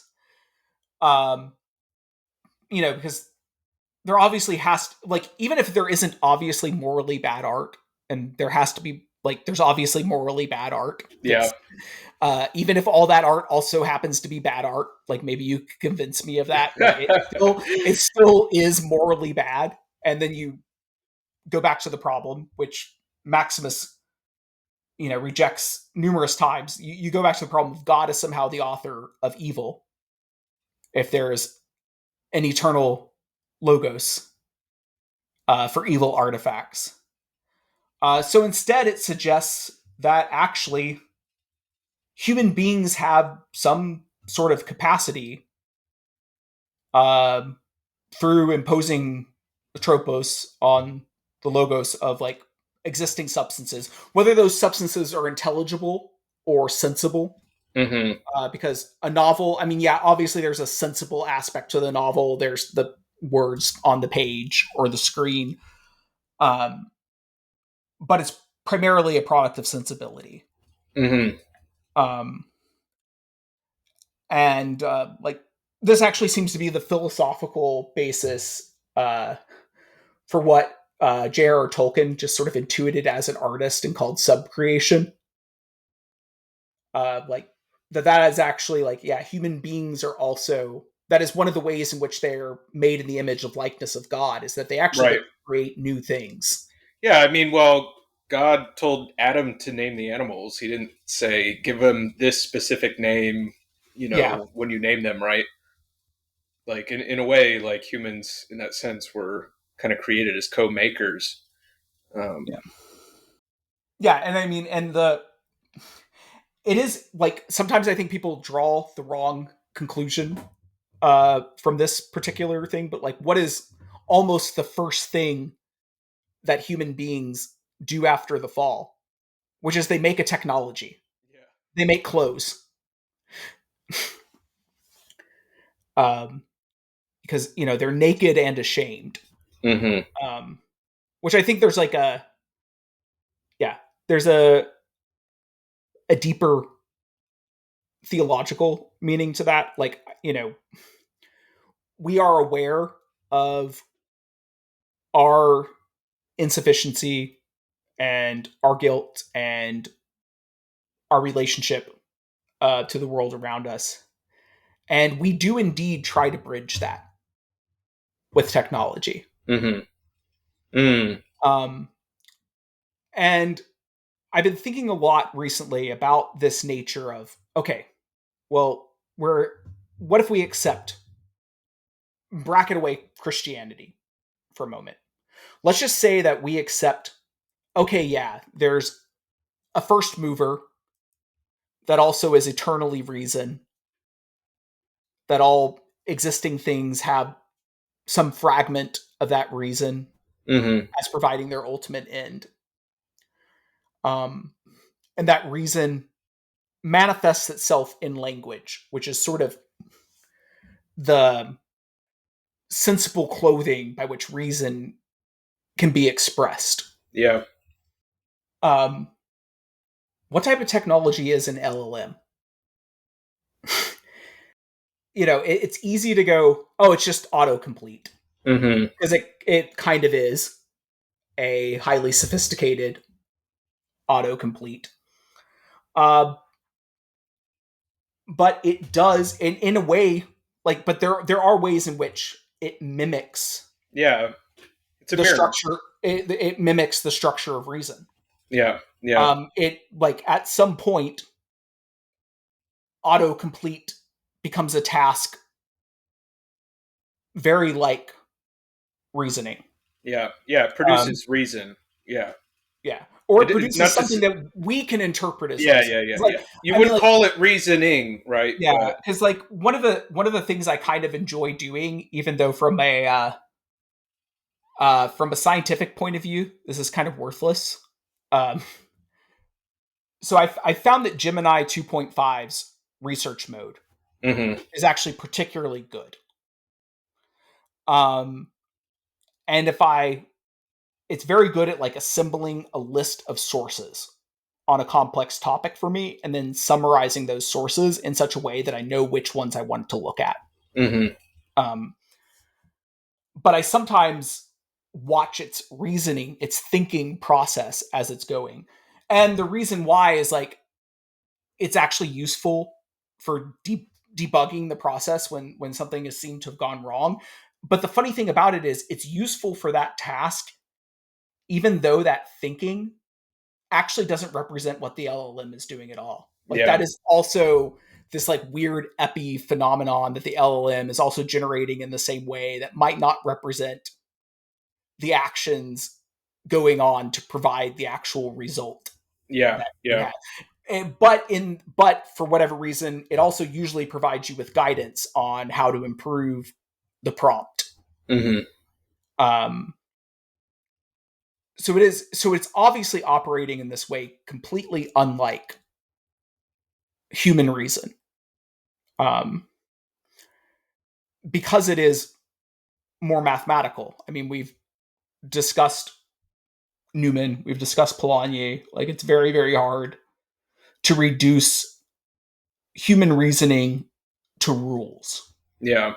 And whatever an LLM is, it is a, like, if we decide to agree that it is a form of reasoning, it is a different form of reasoning because it sort of, like, operates from a definite set of rules. And I'm sure, like, there are going to be people who object. It's like, well, yeah, there are probably rules to human reasoning as well. We just haven't discovered them yet.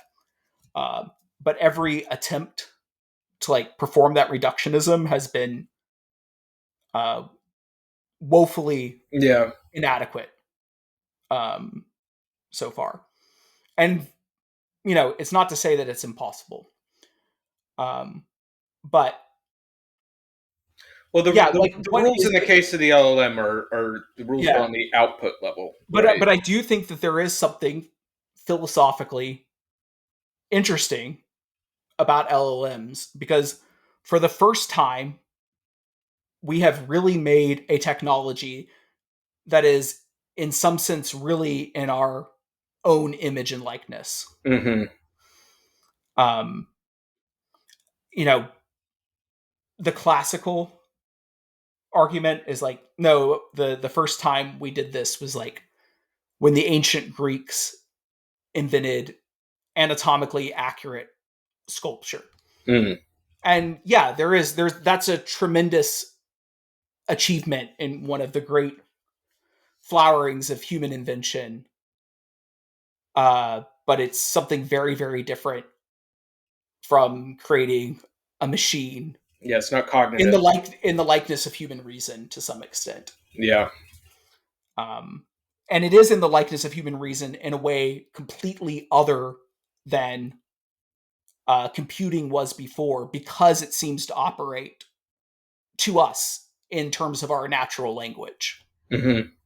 even if it's you know just doing a bunch of mathematics in the background. Yeah. It's the artifacts it produces are the artifacts that we would produce, and Mm. there's there's no other technology I can think of that truly creates human-like artifacts Sure. in that way. Yeah. Like even mechanical reproduction.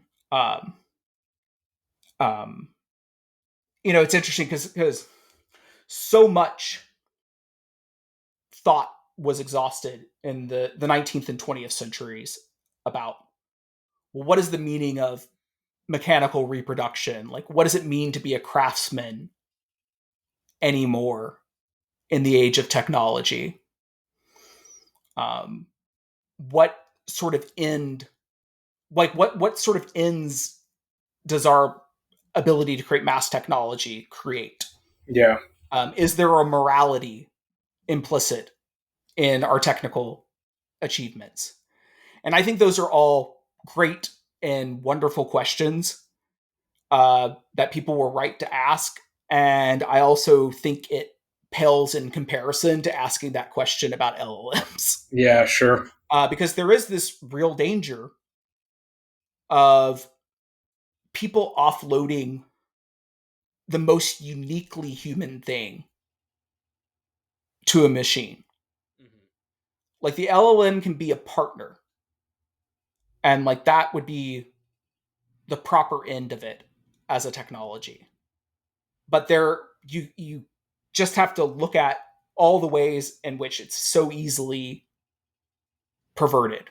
Is that people don't do their schoolwork anymore? Like they don't actually engage with the intellectual material. They Yeah. just feed in the questions to an LLM and give the results out, or they'll tweak some things to try to hide that it was generated by an LLM. They won't engage in that fundamental appropriation of material, understanding, regurgitation. Like that's one failure mode. The other failure mode is believing that the LLM is a person. Um, the people who have delusional beliefs that the LLM is actually channeling some sort of spirit, which they can then have a relationship with. Um, like you know, I I do wonder if the combination of the legalization of marijuana and the rise of LLMs is going to lead to an entirely like new Insane generation, psychosis. yeah, Yeah. of psychotics. Um, and then the other thing is people actually offloading their day to day reasoning Hmm. process onto the LLM, not just using it as a partner where you're just like, okay, I'm thinking about these things, give me some feedback, etc. There are people who just like, no, I just like feed everything into the LLM and let it tell me what I need to be doing, I mean, like this is throughout what people throughout my day. call vibe coding and so Yeah. on and so forth. Um, and it is funny. Uh, I I had like this, and I don't think I was wrong about this, but like when Spotify and various like music recommendation algorithm services sprouted up, I had like this extreme revulsion Yeah, me too. towards it as a practice because I was like, well, I mean, like you're just sort of like giving up the idea that you're an aesthetic curator Yeah. at that point and turning it over to a machine. And it's maybe okay to use these algorithms for discovery on occasion, but a lot of people just sort of like turned over their listening entirely to the algorithm. No, I just like thumbs up and thumbs down and like let the algorithm always decide what I'm listening to. Like I don't ever approach anything as art in the context of other art Yeah. anymore. Uh, for probably most people under 30, like the idea of the album is completely dead. The idea that like you can make these cycles of songs that sort of have some artistic relationship to each other. And you got to sit there and listen to it for an hour 45 to get the Yeah. meaning. Yeah. And like there all sorts of problems that technology has raised with our relationship to art in particular. Hmm. Hmm. It's almost too easy to consume it casually. Um, to such a degree that like now uh, the most watched television program is something that's like simple and stupid enough that you can put it in the background and not really ever pay attention to it, which is The Office.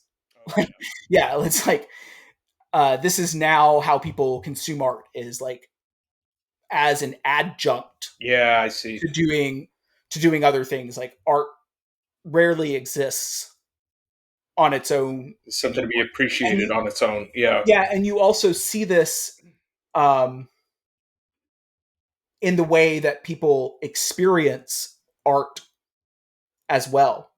Like there isn't art to capturing art, but like most people holding up their phone Hmm. at a concert, or Hmm.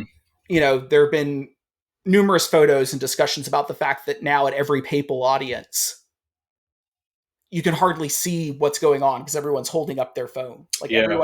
everyone has to make their record of it.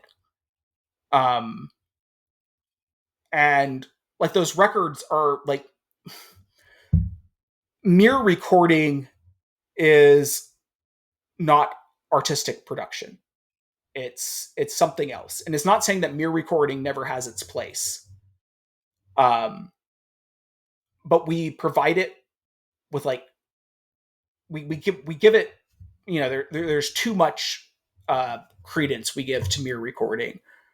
um I'm a photographer, and I actually kind of deeply hate most wedding photography, um and the role that wedding photography plays, because most wedding photography is really just mere recording. Yeah. It's like, Sure. let's pose up a bunch of people and take a photo so we remember. Yeah. Versus capturing the moment. Like, Yeah. yeah, Sure. yeah. Like, also versus capturing the moment artistically.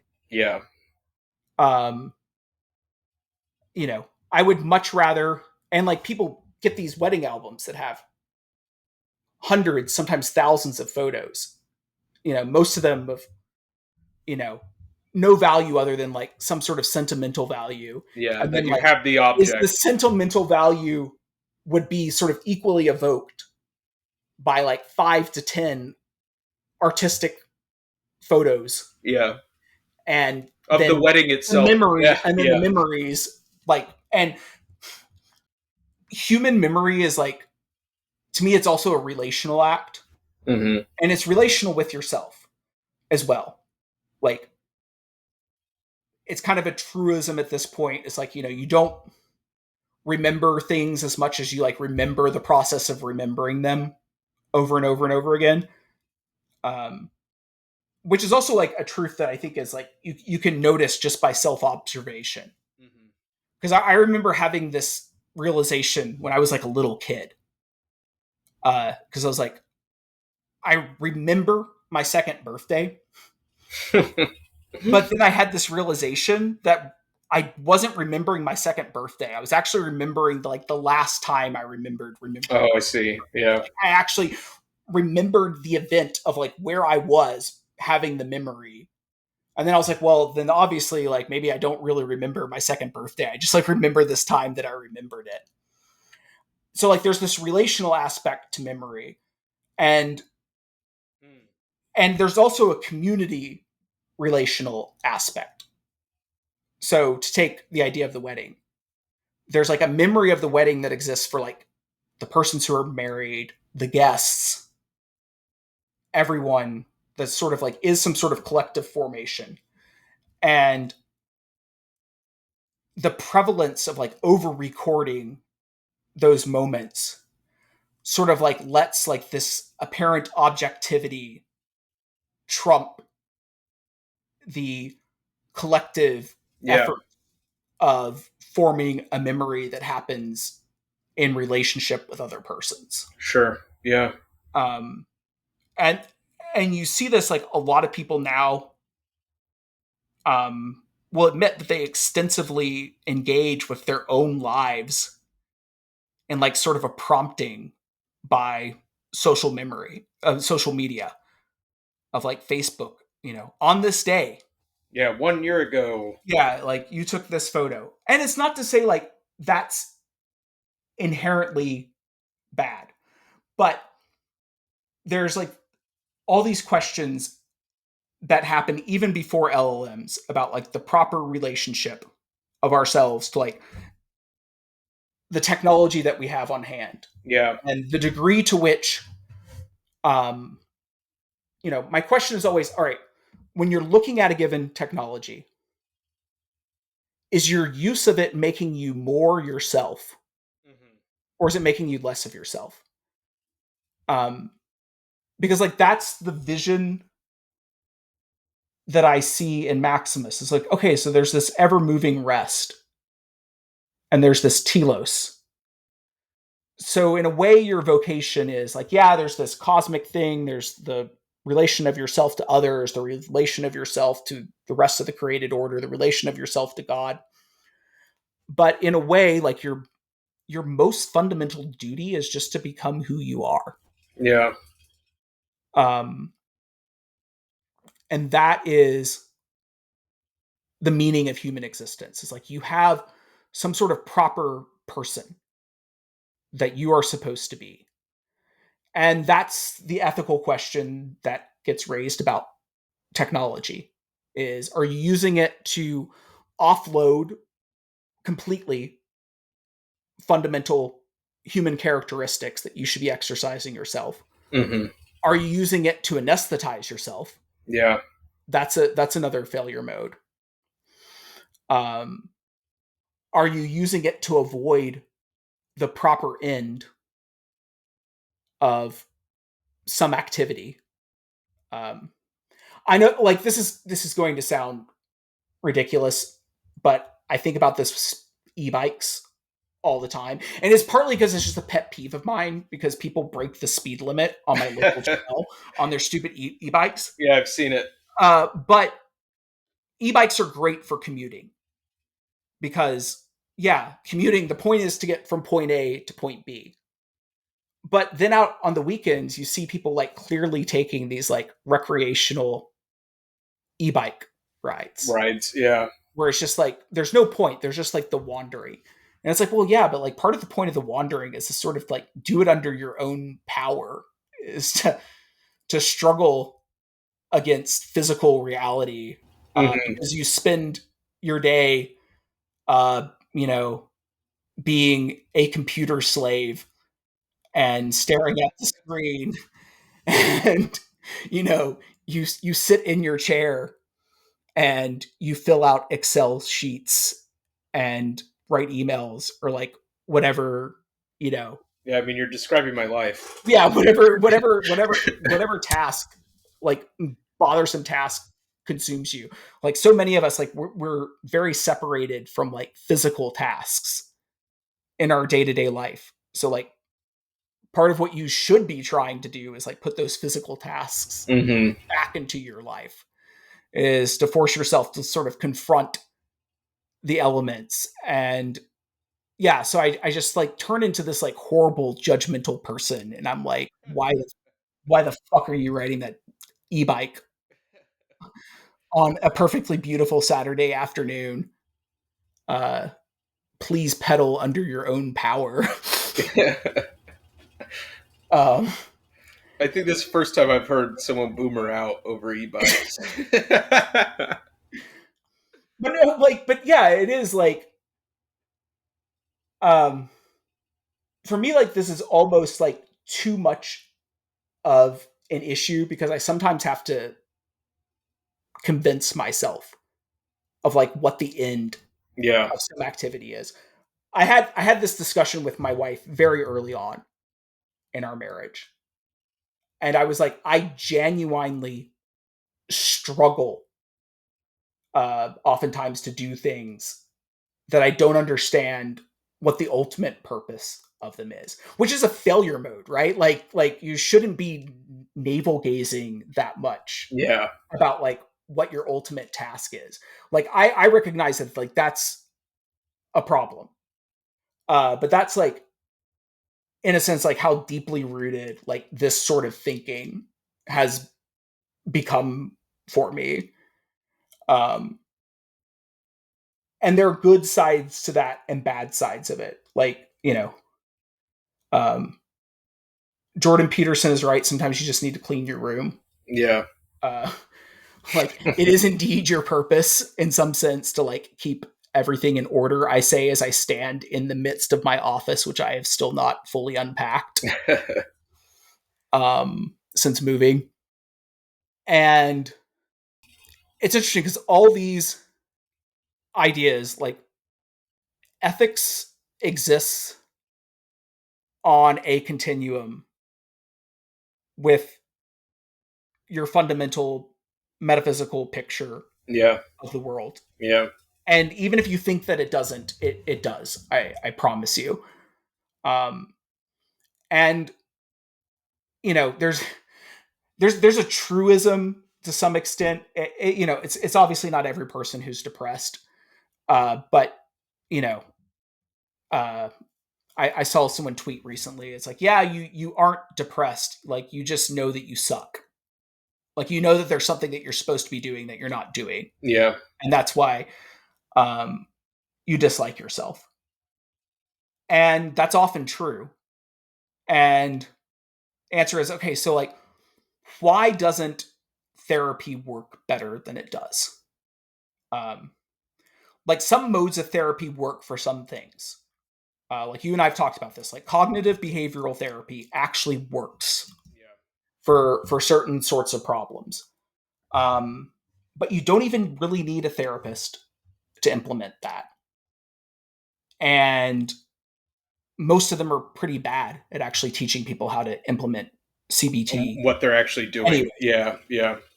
But I think there's another deeper reason why therapy doesn't work is that therapy, the way that therapy has evolved um, since the rejection of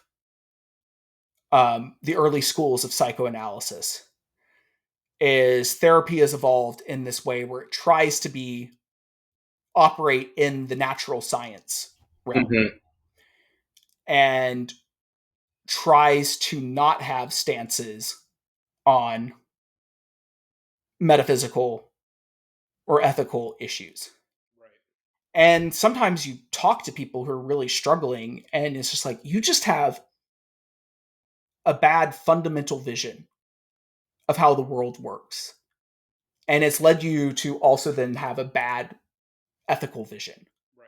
And you're just spinning your wheels, and like, no amount of like, you need to get in touch with your feelings, or you need to not blame yourself, or you need to like reach out to others is going to fix some sort of fundamental philosophical poverty. And this is the nature of philosophy as an enterprise to begin with. Like if you rewound time to fourth century Athens and you told people, yeah, we're still doing philosophy, but like no one believes it makes your life better, they would be like, well, Why then are what the you hell? doing And this? then why the Yeah. hell? Yeah. Why the hell are you still doing Okay. philosophy? Yeah. Um, if you don't think that it leads to any sort of human flourishing, Hmm.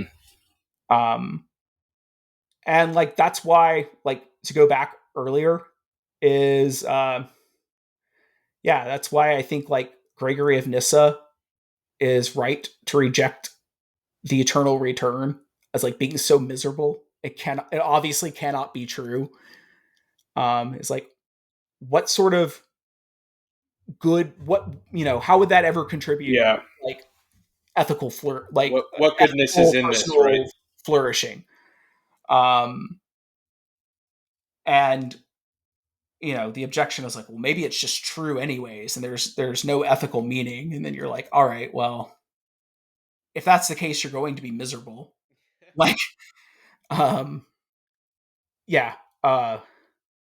yeah, I recently uh, watched for the first time in a long time, you know, No Country for Old Men. Oh yeah. Like, yeah, well, yeah, if the rule you followed, led you here, But and like, what yeah, what was the rule? Yeah. yeah, like that, and that's a statement that seems to be nihilistic. But if you think about it, it's like, well, okay, well, maybe it seems that way if you say that there's no connection between goodness and truth content. But if you say that there's a connection between goodness and truth content, then it's like, well, no, you actually like learn to accept Hmm. um, the bad that comes to you, and the rule does you lead you to a good place because it leads you to harmony with the world. Yeah. Um, and you know, um, and that's one of the reasons why Christianity was initially attractive.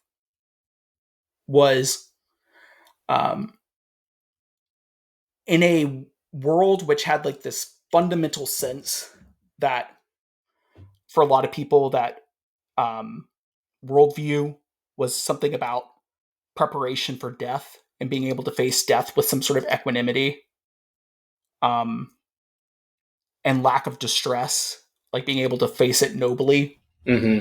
was one of the ends of like being the higher sort of individual. Um, yeah, there's the line at the end of Tertullian's Apologeticum where he's like, you know, uh, those who see us die wonder, the bravery the Christians say, and have in the face of death. And he goes, and when they find out why, they join us. Yeah. Wow. And yeah, so what is the purpose of these things? Um, what does it mean that we're creating this language machine? This machine that's in our image. Um, the dangers are very, very stark because, and I think it's like once again, it's like I've never thought about this in like terms of like um, the rationalist crowd Hmm. that like think that it's going to like invent nanotechnology and then like wipe us all out or some other catastrophic event. I've always thought about this like much more in the terms of Dune, Yeah. where it's just like the thinking machines just make everyone less human and kind of Yeah. suck. The kind of degradation of the human Yeah, being. it's I tweeted this back when Dune 2 came out, and I was like, now with the release of Dune 2, America is finally ready for my take that Wally is a Dune prequel, because like that's the humans in Wally is like the ship so totally takes care of them that they no longer really have any human characteristics at all, but consumption. And consumption is like perhaps mere consumption is like the lowest um, human characteristic. And it doesn't mean like I always like it's so funny when people are like, oh well, I don't want to consume that because I don't think it's worth consuming. People like think like um, that is like rejecting like all forms of like low consumption, Hmm. or it's like just a moral rejection of them as a person. Um, but it is true. Like if you have no discernment about what you're consuming, um, you've given up something essential. Yeah. And the reason and I don't know, I've been going off on this tangent for a while now, but the reason I've gone off on this tangent is I see all ideas as being in some sort of like relational tension Yeah. with each other. And if I'm going to make the case, hey, uh, maybe these ideas, even if like they come out of this religious tradition that you don't necessarily accept, are worth considering. Um, the downstream thoughts that come out of taking those things seriously, like I think, need to be made explicit. Hmm. Um, because we do ultimately judge ideas more in that sort of way. Um, like, very rarely, like, this goes back to Newman, uh, you know, and in the Apologia, which I talked about when we talked about Essay in Aid of a Grammar of Assent, where he's, the whole man moves, paper logic is but a record of it. Mm-hmm. And it's actually only when you see the sort of life that certain ideas provide that you actually like can come to a point where you assent to those things That they versus make sort of sense in like the world. Yeah. fall into them. Um, and yeah, I think it's interesting. Like it is worrisome to me that like sort of like as we're at a point where people seem to be the most struggling for meaning, um, we've invented a meaning generating machine. And Yeah, we can offload yeah, the what is work of what is finding meaning onto yeah, like, onto a system that doesn't have teleology yeah, or any ends, right? we can, to the next token predictor, we can, offload our most fundamental questions, like not just our fundamental acts, Yeah. um, but even the material that would like let us know how to engage in those acts and choose the good from the bad Yeah. at all. Um, and you know, so I'm not saying bomb the data centers, but I'm also not saying that we might not have to bomb the data centers. um, uh, I am interested, uh, since the new pope said that there will need to be some sort of encyclical on AI. Yeah. Uh, what will happen? Uh, you know, I joked about this on Twitter a while back. I said, just wait until he points at the data center and says Deus Vult. But I've spoken to some people on the what do you call it, the Pontifical Council for this, and I think that their views tend to be aligned with a lot of what you just laid out just now, which is yeah, not the vision that technology is bad.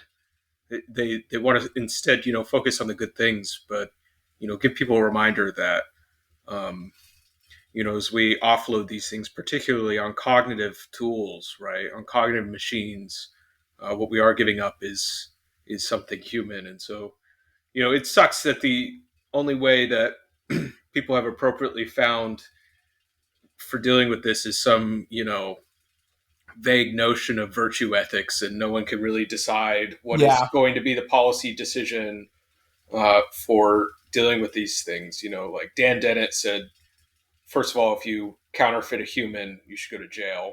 It's like one yeah, minimal, but yeah. This is something I often have a problem with when it comes to modern virtue ethicists. Is I mean, everything that I've said obviously comes across. It's like, well, you're a virtue yeah, it ethicist, sounds like and virtue and ethics. I would say, yeah, I am. But I do have this problem where I do think that certain other virtue sometimes finds and chooses another ethical means because that's appropriate for the Okay. situation. Yeah. Um, and the example I often use is utilitarianism as an ethics of triage, Mm-hmm. where you cannot possibly have the sort of knowledge that would lead you to like a maximally virtuous decision. So like the virtue is actually engaging in this sort of like blunt reasoning where you're like, all right, who has like the most quality adjusted life years if I Yeah, save? yeah, yeah. What am I going to do right now? Yeah, like you have to make this immediate snap decision. And the only thing that actually makes that justifiable is actually not utilitarianism, because you also don't have the knowledge to make a fully utilitarian decision. Like you never have that perfect No, right. knowledge. Um, but it's just like that's an appropriate lever to pull in that scenario. And then another virtue is actually like the creation of laws. Yeah, so It's there like is like a actually the yeah. creation of you know more Kantian style rules. Though Yeah, there's an argument that maybe Kant's a virtue ethicist. he was. I mean, people. This is what people mistake about him is that they thought Yeah, that his like deontology was coming up with like personal rules for oneself. No, it was yeah, about public duty and justice. yeah. You know, Yeah, and this is also like my problem also often with natural law discourse is like if you look at well, who's like the founder of natural law? Well, it's Heraclitus, but Plato is like the oh, first I one see. to put it in a way that anyone understood clearly what he was talking about. And natural law in Plato is not a universal. Mhm. When you read all of Plato, is like actually natural law also means that like you need to take into account all these what we would think of as accidents Yeah, in creating the correct rules. Like, he's like, if you're creating, in the laws, he's like, yeah, like the Republic is like this weird, like ideal city where like there's nothing preconditioned. But then in the laws, it's like, okay, what do laws look like when you precondition? And he Mhm. does try to choose some optimal conditions for what he thinks will make a good city. But he explicitly says, oh no, you have to consider the geography. yeah, That's going to consider the type of activity that the yeah, citizens yeah. engage in. There's You have like to consider, clearly prudence in this system. you have to consider the nature of your citizens. Like he clearly thinks that different peoples have different natures Yeah, and therefore like different laws suit them better than others. Um, so like the natural law enterprise is like not as prescriptive as its one critics assumes. Yeah, often make it out to be, and as some of its proponents sometimes make it out to be. sure. They just say, "Oh, well, yeah, you can just like derive like the perfect government for all peoples and all places from reasoning from correct natural law principles." Like there are some people that border on that sort of hubris. Um, so that's what I do mean is like sometimes I think uh, certain modern virtue ethicists, I don't, you know, others of them are much more careful about this. Sometimes have this allergy to no, the virtuous thing here is to like use this other ethical tool that's sitting over here because that's the easiest way to implement a solution for this Sure. case. Yeah. Um, and like the most obvious example is really societal organization. Is like you just can't have completely free floating virtuous outcomes. Like, yeah, the closest thing to that is the common law, and the common law still has rules. Yeah. Well, I mean, dude, like Confucius wasn't anti-state or something like that, right? Yeah, Like, virtue ethics doesn't necessarily mean that you have to live in anarchy. But many people, when you invoke virtue ethics as a quote solution for yeah, these kinds of problems, basically what they're saying is, well, if you just be better, then we'll live in a better world. And it's like, yeah, well, no, that's not. yeah. It feels like yeah. Teach men not to rape, Yeah, kind of rationale about society. yeah, yeah, Um, anyhow, I think this is a good place to wrap up, and uh, kind of want to conclude with like, all right, so the basic case trying to make here is that there's philosophical architecture out there um, that you might not be considering for these like fundamental questions that we have today about our relationship to the world, our relationship to each other, what the structure of objects is, mhm. what the nature of the self and self identity is, um, and um, you know, I encourage people to like look out, like read these things, you know, decide what you can take from them and what you can't. And I also believe that you should be doing this with other religious traditions. I think a lot of the philosophical and neuroscience science engagements with Mahayana Buddhism have actually been pretty fruitful. Um, and there's good things that have come of that as well. Um, and so um, we're going to, uh, the next episode, we're actually going to walk back and sort of talk about uh, the fundamental philosopher of Logos, which is Heraclitus. The first process philosopher. Yeah, the most. Uh, yeah, there's an apocryphal line of Socrates where someone gave him the book of Heraclitus to read, and he's said to have said, "What I understood of it was excellent, and dare I say, what I did not understand is excellent also." Uh, so that'll be on the plate, and then we're going to actually um, do a couple of episodes more directly related to this idea of AI.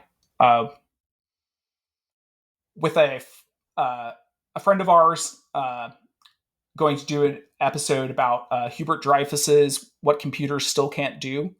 It's a book that people often, I think, reject a little bit too easily out of hand. There's the idea that too many things he said have been falsified, but I think there's still some worthwhile stuff to Mhm. consider about what the nature of computer reasoning is versus the nature of human reasoning that are in that book. I think what's important to remember about that book is that for a large portion of it, he engages with the critique of symbolic AI Yeah, and not the kind of probabilistic AI we still have, but he does have general critiques in there that apply to yeah, both. yeah. A lot of the more general stuff about embodiment Mm-hmm. is more relevant, and then I think Cody and I are going to discuss um, Ernst Junger's novel *The Glass Bees*, which is a meditation on what is the moral end of technology as a process. Is there some sort of implicit morality Mm-hmm. with technical civilization? Um, and I do think like there have been philosophers who've worked on this topic in more sophisticated ways than Junger, but I think one of the good things about addressing it through a novel is there are certain things that um, creative literature can do that non-creative literature Yeah. cannot, which is I think why Plato wrote creative literature as well as philosophy.